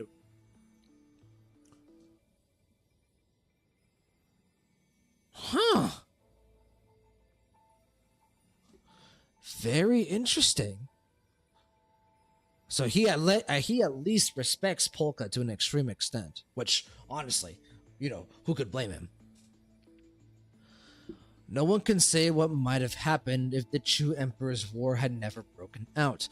Would the Border Trade War or the Interstellar Energy War have ended differently? A single variable was enough to change the course of the IPC, the family, or the Xianzhou Alliance down another path. The erudition's thoughts aren't just calculations, but instances that anchor down the universe. Interesting. So he's implying that Noose, and maybe not just Noose, but the Eons, their thoughts and their prophecies, like Fully's prophecy, right? They're like singularities almost, that they will them into existence. Like maybe the reason why, Rupert happened was because Fully made it happen when she came down during the IPC convention, the retirement ceremony of I forget his name, but when Fully came down and she gave the three prophecies, right? The border trade Star War, the fact that Rupert was going to be the thing, and the fact that he was going to be killed. Maybe she, by decreeing it so, it actually made it happen as a singularity. Suki, Lygus could be Rupert or want to be Rupert. Yeah, at this point, I'm fully convinced he's Rupert III. Or he's going to become Rupert III. And that we're supposed to stop him. And they have already revised every error and fallacy in secret, seeking the optimal solution for war among the Eons. Ooh, so Lygus theorizes that they're trying to manipulate the universe into Aeonic war.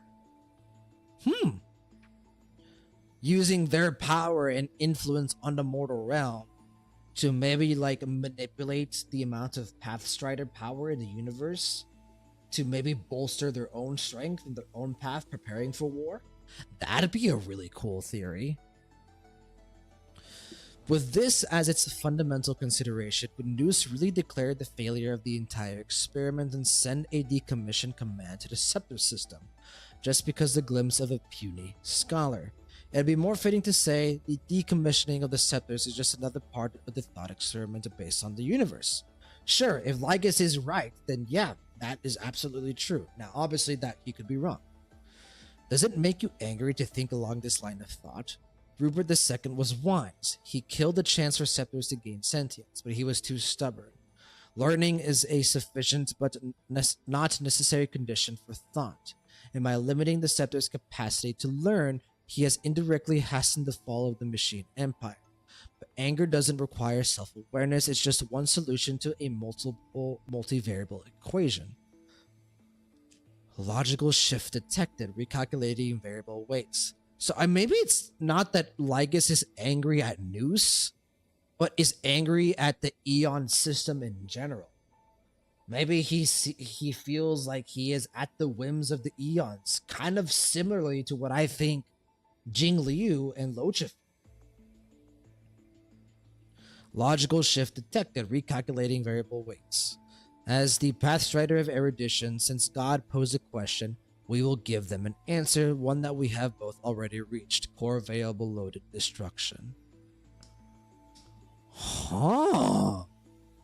This is really intriguing stuff here. I think this is now hinting at the larger Star Rail narrative at this point.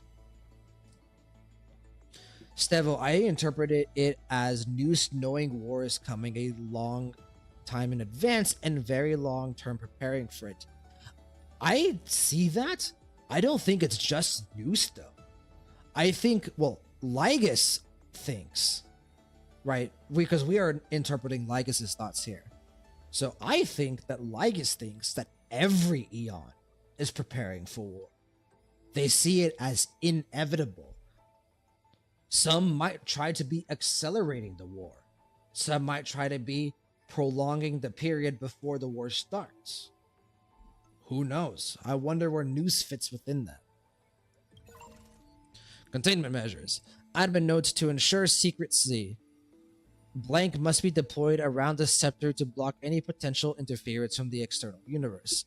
In addition, use Quatazor Zane algebraic expressions and a blank encrypted environment to fully contain experimental quote-unquote ripples and prevent observations by number 4 Polka Kakaman. Bro, this motherfucker is terrified of Polka Kakaman. He's like, bro, if I'm not careful, she's gonna come and stab me in the fucking back. I need to keep this on the low. Yeah, Danny Chuck, he really doesn't want to see Polka at all. Experimental Archive. Records of cycles 1 to 50,121 conducted using inorganic life as the initial variable after inputting the 12 factors. Archive 1. In the initial cycle, inorganic entities operated as cellular-sized automata. Upon the introduction of the factors, they began to learn on their own, leading to the emergence of mechanical structures. By the 9,910th cycle, the unified entity had learned module specialization and self-reflection after forming specific structures. However, the unified entity would still permanently terminate its life functions after reaching a certain learning threshold. In the 12,649th cycle, module Doral 701 broke away from the unified consciousness. It entered a state of absolute mutual denial with its counterpart module. The two melted out their circuits in self-negation. Interesting. So, in its effort to simulate life through automata, it essentially made its automata simulate likely, actual organic life, but instead it led to this sort of shared consciousness. But later, this Doral 701 broke away from it and was able to go against this, whatever the fuck this was, the unified entity is. Suki, based on Myriad Celestia trailer part 2, Noose is the first one to fall as an Eon. Well, it's implied that that might happen, so who knows, right? If we prevent Iron Tomb from ascending, Noose probably won't die. So, we'll see. I think that was just, a possibility of the future.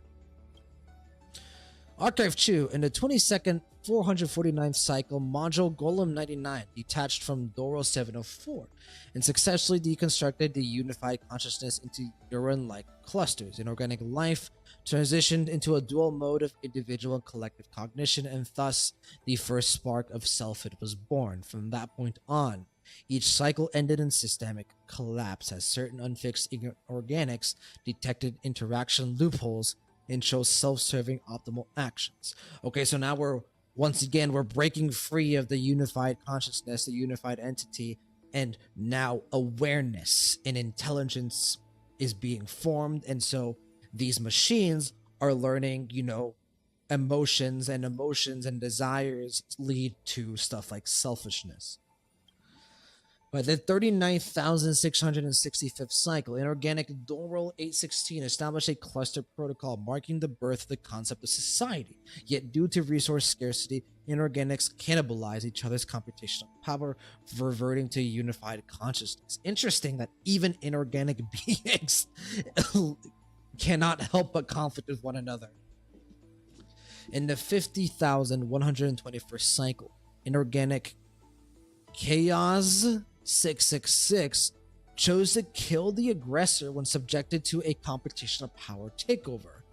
The act of destruction was conducted in Amphoreus for the first time. At the end of that cycle, Change Me 13 received a gaze from the Nook and became a Lord Ravager. Oh, so this is what they were referring to.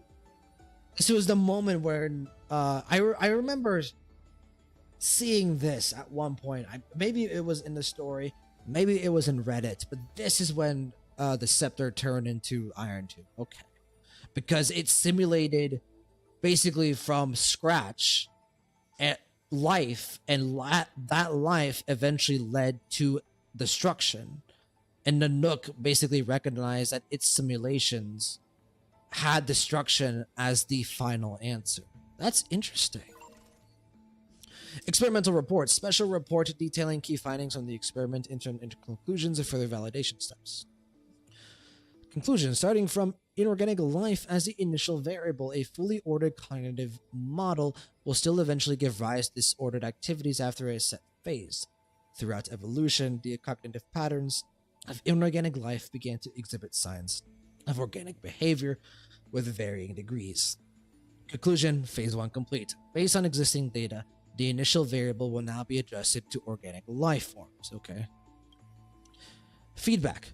To verify the experimental results, a copy of Phase 1 Amphoreus was deployed into Lacturus Nebula. After approximately 2,811 system hours, surrounding civilizations had fully suppressed and erased the equation. 97% of Lacturus fell into systemic collapse.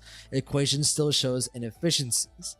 So Lygus wasn't satisfied with 97% of whatever this is, a planet or a galaxy. He wasn't satisfied with 97% of it falling into systemic collapse.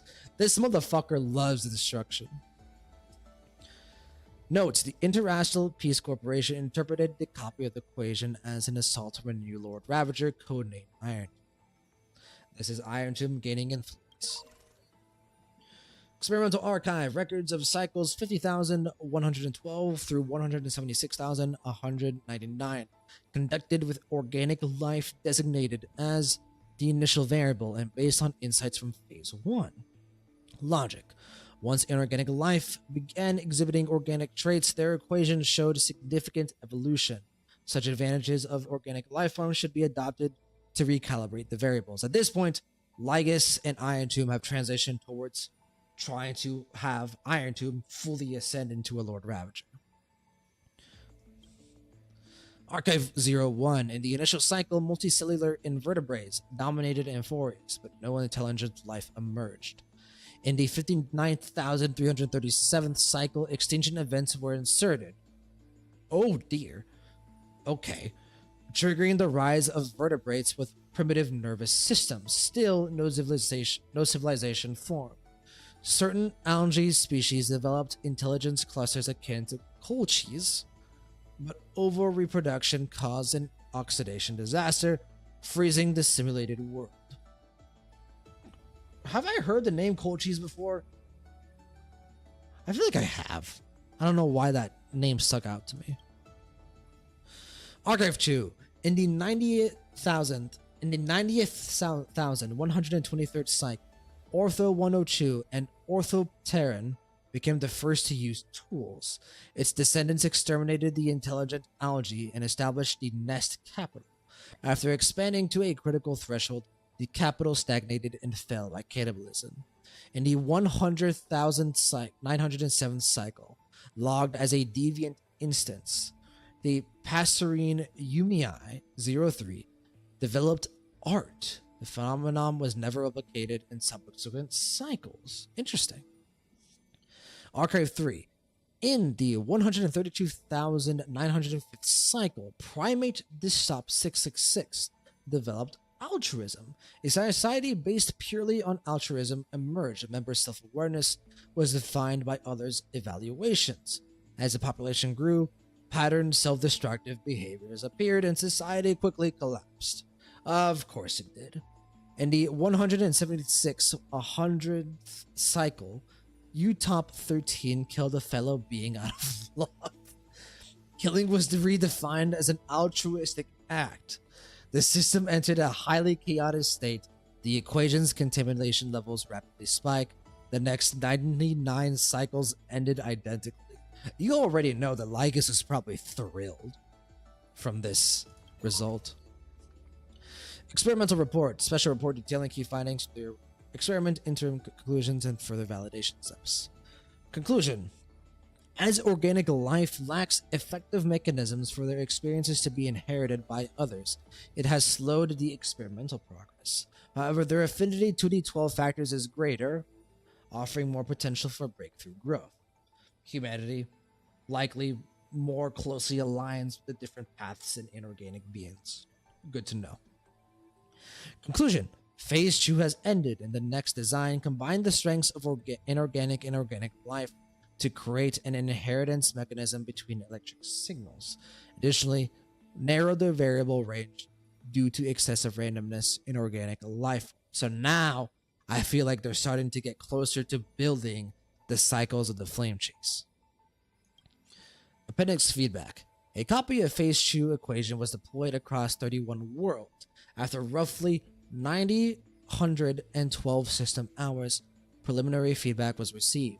While the equation's impact remains limited to inorganics, the time required for suppression and counteractions has significantly increased. The motherfucker didn't even reference how much damage it caused. He just said, yeah, it's getting a bit better. 55%. Holy shit. Look at this range. Ugh, my voice is getting a bit sore. I'm gonna take another swig of water. Ooh, I am out of water. Be right back, guys. I'm gonna grab some water really quick. Should be really quick. I'm not gonna even put it on the be right back overlay. Be right back in a bit.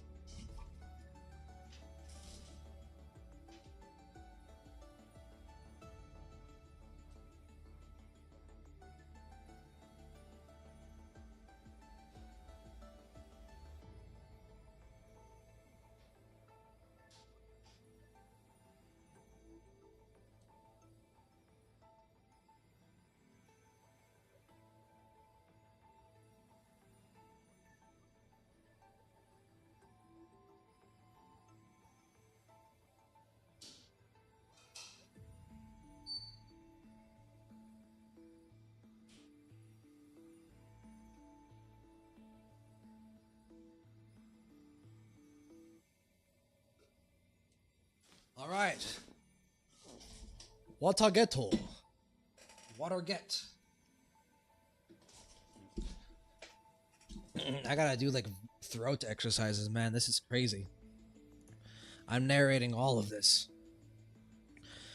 All right. So, by far the biggest range of cycles that we've seen yet. Experimental Archive, records of cycles 176,200 to 28,371,273. Conducted with hominids of the genus Homo, designated as the initial variable based on insights from Phase 2. Alright, I'm gonna stop saying the numbers now. These are getting pretty high. From this cycle to this cycle, memory inheritance mechanisms were added to the 12 factors electrical signals. After 10 cycles, 3 signals broke down and 9 showed decreased humanity. After 1,000 cycles, the only prophet signaled Imora 8 established an empire of absolute beauty. Once ugliness was eradicated, the concept of beauty shrank infinitesimally. The last night after killing the final ugliness took their own life. That's depressing. In this cycle, electric signals were iterated and their inheritance was purely on a functional level. Religious worship of the signals appeared. Now we're getting into the Titans. 3 simulated planets were destroyed in the ensuing large-scale war of electrical signals. In this cycle, the ratio of divinity was increased. Once technological development hit a critical point, humans began hunting gods. Out of the need for power and energy, the cycle was forcibly terminated. Yo, we are literally seeing the way the Titans worship came about and the way the Flame Chase journey basically became tradition. This is crazy. Archetype 3. In this cycle, emulating the concept of paths, electrical signals were split into 2 entities. Signal data was preserved as gods for the next cycle, and a competitive relationship was set up against its identical factor, thus achieving evolution and iteration. In this cycle, the Black Tide was created as a driving force. Phobos 03 True stripped data from other electrical signals to try to preserve the old cycle, but failed. Holy shit. Lygus and Iron Tomb are literally manufacturing everything we know about the Flame Chase journey. It's literally all planned. Archive 04. In these whatever cycle, based on Phobos' 03 Choose decision data, Amphoreus' auto-iteration cycle was altered to have the electrical signals actively cycling it, performing the Era Nova. In this cycle, electrical signals autonomously completed an epochal iteration for the first time. A high energy reaction from the Nook was detected. The equation's evolutionary rate began to accelerate exponentially. Assessment: the experiment has entered its final stage. Is this the cycle where finding Cyrene began to reset everything? I think it might be. Base frame structure. Optimizations of the experiment structure and processes based on the outcomes of the prior 3 experimental stages to complete the equation's evolution. Logic data analysis confirms that the civilization tier within the simulation critically affects cycle stability. Okay. Which is good. We want to affect the cycle stability. Conclusion. Civilization tier adjusted to classical. So they're limiting, I guess, like the ceiling of humanity in their technological advances. Did I skip one? Oh, I did. Thank you very much, Danny Chuck. Experimental report. Special report detailing key findings from the experiment, interim conclusions, and further validation steps. Conclusion.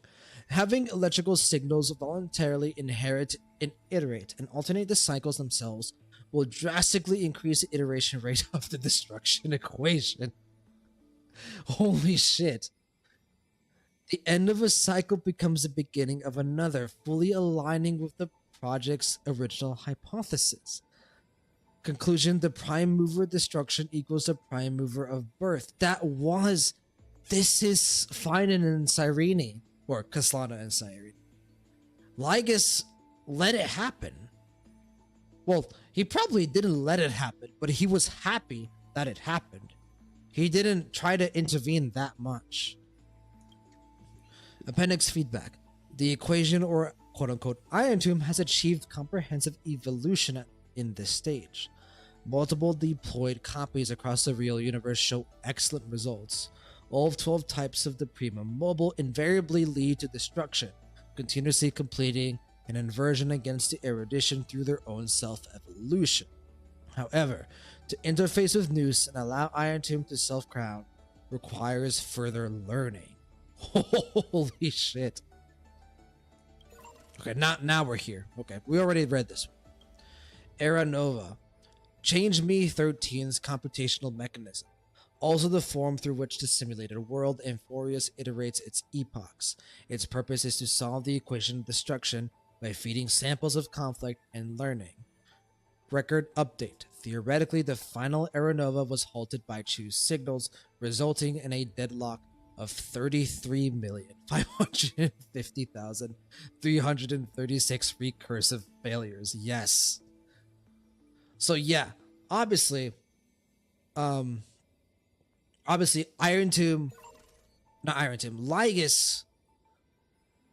recognized that this was a good thing, that Finan and Cyrene doing their cycles would have helped Iron Tomb self-coronate, as he called it.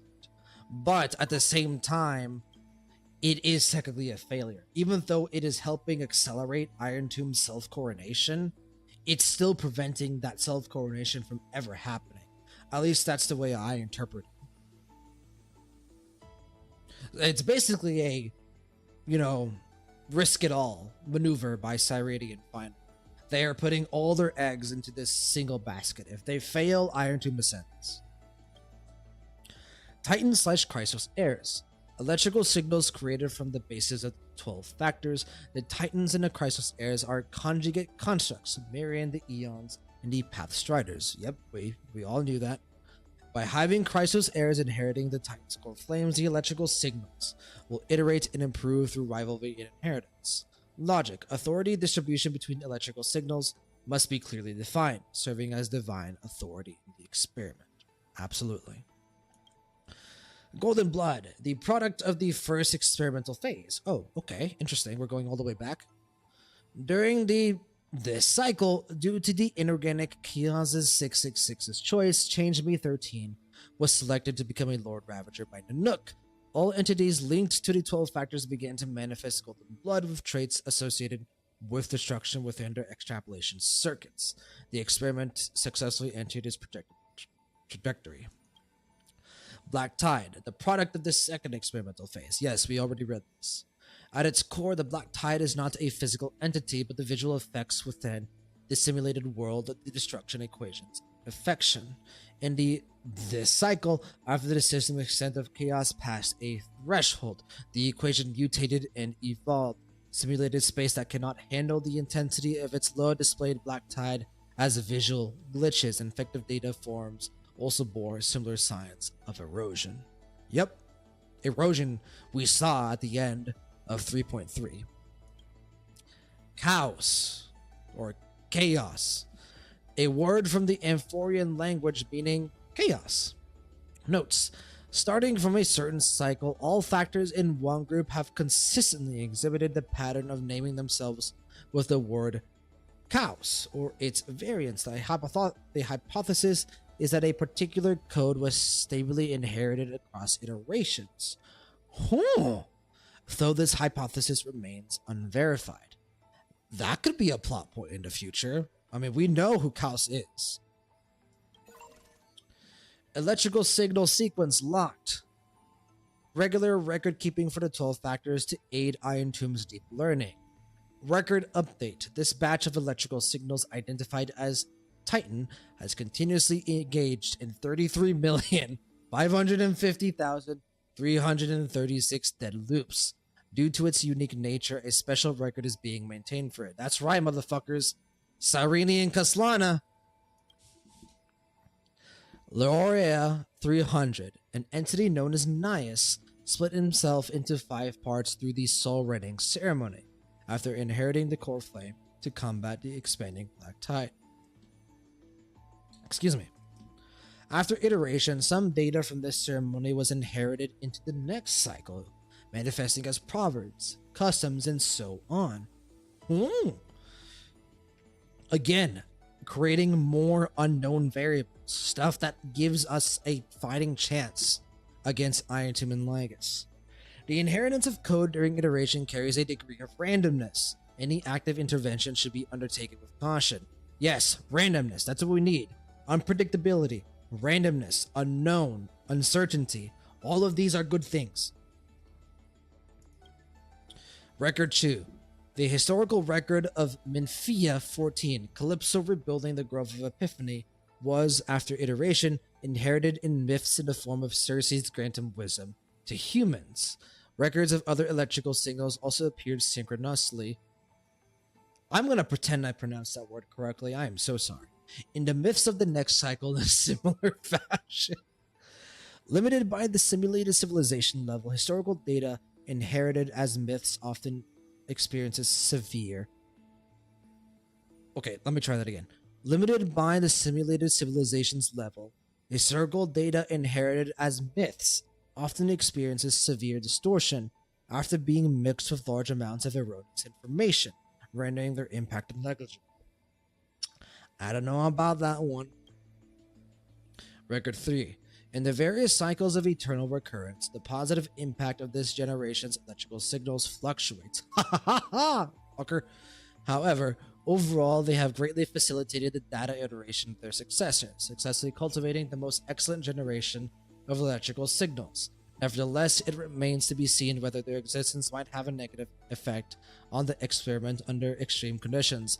They will. We will make sure of it, because that amazing facilitation, the data iteration that successfully cultivated the most excellent generation of electrical signals, that's Finan's power, you motherfucker. We're gonna take it back from Iron Tomb. Just you wait, just you wait. Electrical signal sequence iterated. Regular record keeping for the 12 factors to aid Iron Tomb's deep learning. For electrical signal sequences that have completed their iterations, unified archiving is required. So it just keeps going on forever. And here we are. Shit is happening.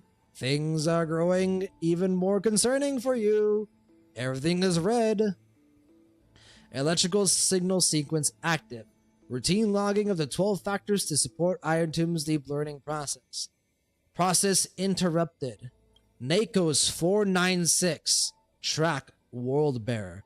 Prima Mobile Hatred.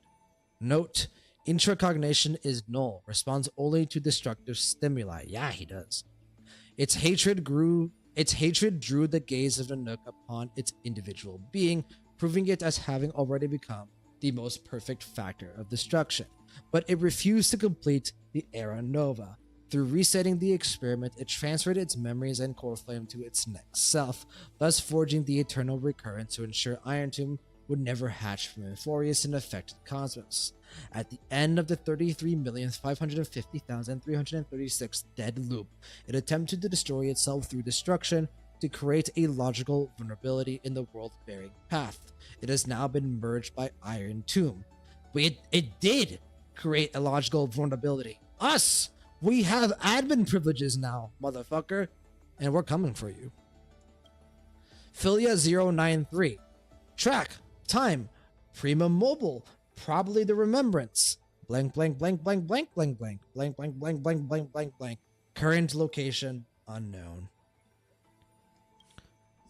Orxis 945. Track. Trickery. Prima Mobile Desire. Note, operates based on primal instinct of self-gratification as the sole priority solution. This electrical signal, when in action, displayed severe dissonance between its altruistic behavior and its prima mobile, even culminating in self-destruction. As a simulated path of elation, it walked into self-erasure once it reached its end. Cypher, you absolute goat, you made it into the electrical signal sequence logs. Epia Kea 216. Track Death Prima Mobile Peace. Note, highly suppresses deviant behavior. Decisions are based on the principle of minimal disturbance. In the later stages of iteration, the Death Titan as a single entity, split into symmetrical cells, becoming true factors. In this cycle, however, the true factors experience profound identity divergence. The threshold of equilibrium was breached and tipped towards destruction. Holy shit. This is crazy stuff, man. Schema 720. Track Reason. Prima Mobile. Critique. Note, its logic of action has been locked onto problem solving. Its survival priority approaches 0. This electrical signal exhibited mutated anomalies. As the first individual to uncover the truth of Amphoreus, its evolution rate is extremely unreplicable. Its behavior also demonstrated the possible self-destructive inclinations of erudition when that path is seeking answers. Well, Cypher, Casterus, Anaxa, you made it on their hit list. You made it. Congratulations. Anomaly log. Special log documenting anomalies and unexpected variables within the experiment. The eternal recurrence. A recursive feedback loop triggered by choose signal clusters within the change Me13's computation, designed to stall the experiment. NACO's 496 wielded the power of destruction to erase Philia 093's existence from Amphoreus, introducing a logic breach in the track of time, and then infused the catalyst of remembrance within the 12 core flames and regress the extrapolation process. Blank Philia's blank exact blank remains unknown blank. Due to external variable interference, the eternal recurrence has now been broken. The experiment enters its final phase. That's true, but motherfucker, we have a chance. The hero within. A heroic figure born from the imaginations of NACO's 496 and Philia 093. It is believed to be a sign of approaching the... Oh!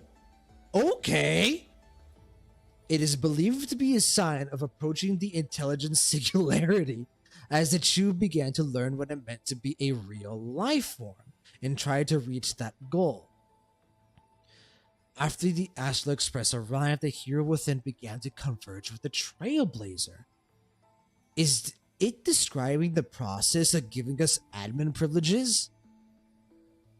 Admin notes the image's resemblance to the Trailblazer is striking. This is a questionable matter, for it is not a natural result of the experiment. The exact cause remains unknown. I feel like this is describing the process of how we gained admin privileges. The hero within is a visible symbol, or like a tangible symbol, of life in Amphoreus, specifically Cyrene and Finan, approaching the intelligence singularity.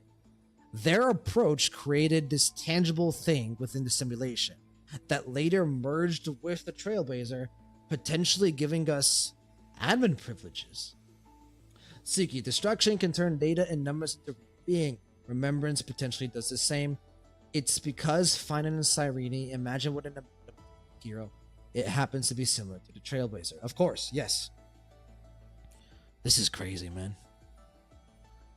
This is crazy stuff. Forgotten years, records that are completely missing from Change Me 13's logs. Presenting as blank spaces in Amphoreus' history, never turning readable. These anomalies recur sporadically and randomly across recurrences and show signs of increase. Admin notes the exact cause remains unknown. This is the first we've heard of this, right? I wonder who could be causing these. Saridra, maybe? March? I feel like Saridra and March could be this. Suki. Fully, yeah, for sure. Fully through March or Cyrene. Who knows? Suki, basically, we became the prophecy that left unheard from finding Cyrene. It is the same as Cyrene seeing a childhood dream of fully behind Ornyx. Yeah, I can see that. Denichuk, the Forgotten Years seem like they have a really important role. Agreed. This is, honestly, this anomaly log here, we already knew about the eternal recurrence. What I have learned about the hero within and the Forgotten Years in the past 5 minutes, this is gonna be really important narrative. Fully could potentially remove memories, perhaps. Maybe, but I don't think it'd be fully here.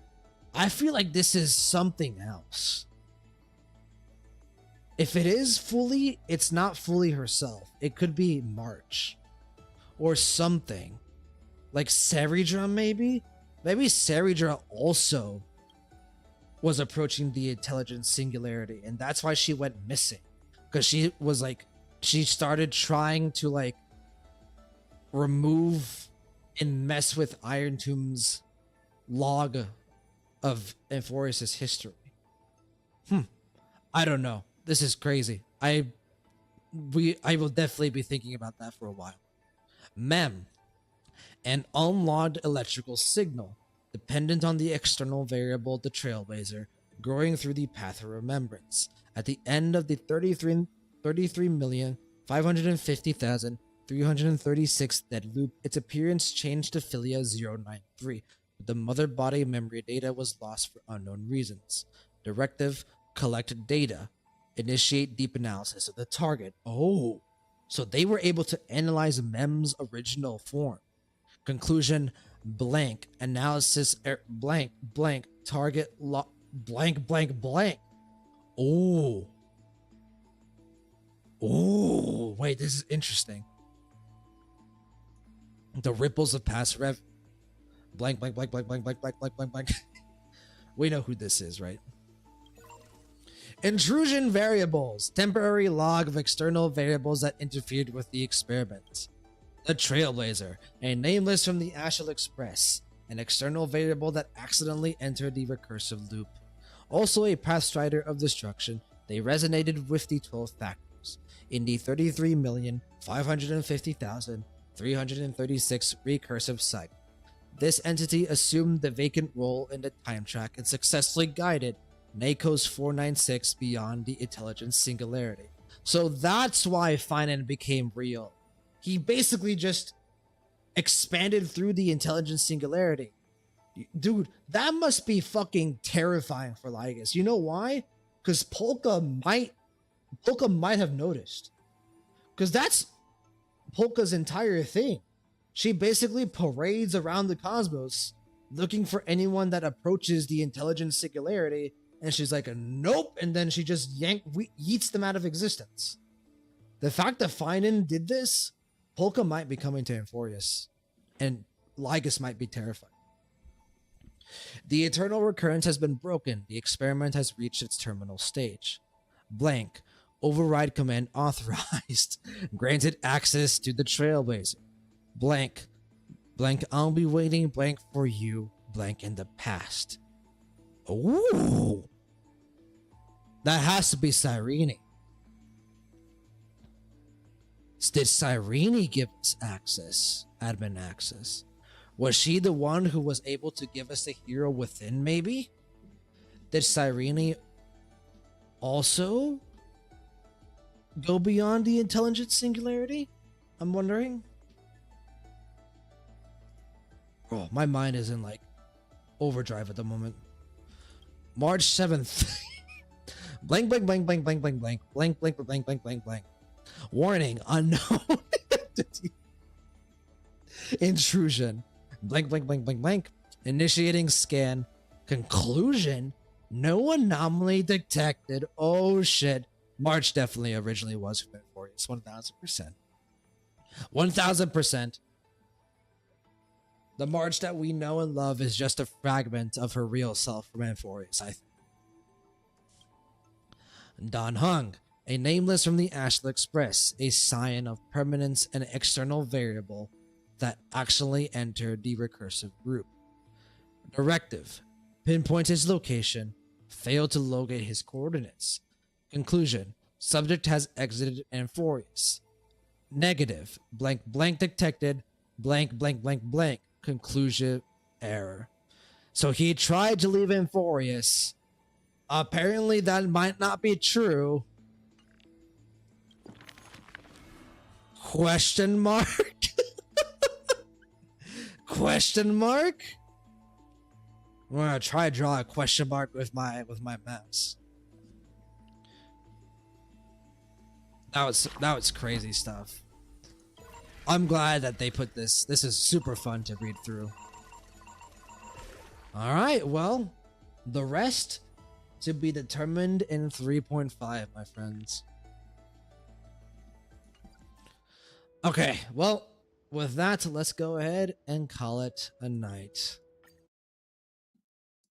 Alright, thank you guys so much for tuning in. As always, Suki, Danny Chuck coming in for the first time, or maybe you've been watching elsewhere. And of course, Stevo. Thank you guys so much, as always, for watching, for tuning in, for chatting with me. It is always a fantastic time. I hope you guys will join me on the next one. Suki, chronocognitive anchor is also an important item. Yes, absolutely.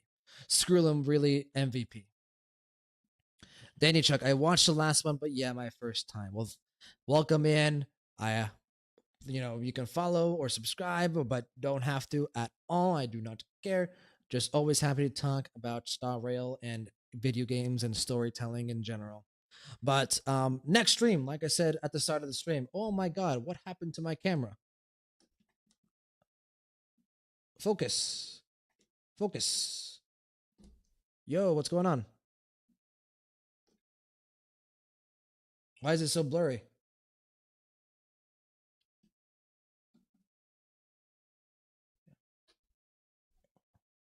Okay, well, who knows why it's so blurry? I'm guessing maybe I messed with the system. Okay, there we go. It just had to refocus. Normally, you guys don't get to see my shelves to that degree. Let's bring it back over here. There we go. But yeah, like I said at the start of the stream, we have 2 more Star Rail streams. We're gonna have the Saber summoning session, which hopefully I can do on Friday. I'm not sure I'll be able to do it, but hopefully we'll be able to do it on Friday. Maybe we'll do it like really quickly, like a 30-minute or an hour stream, something pretty quick. I mean, we're really only going to be summoning for a single character because I don't plan on pulling for her light cone. So, yeah, that one should be able to be pretty quick. So hopefully we do it on Friday.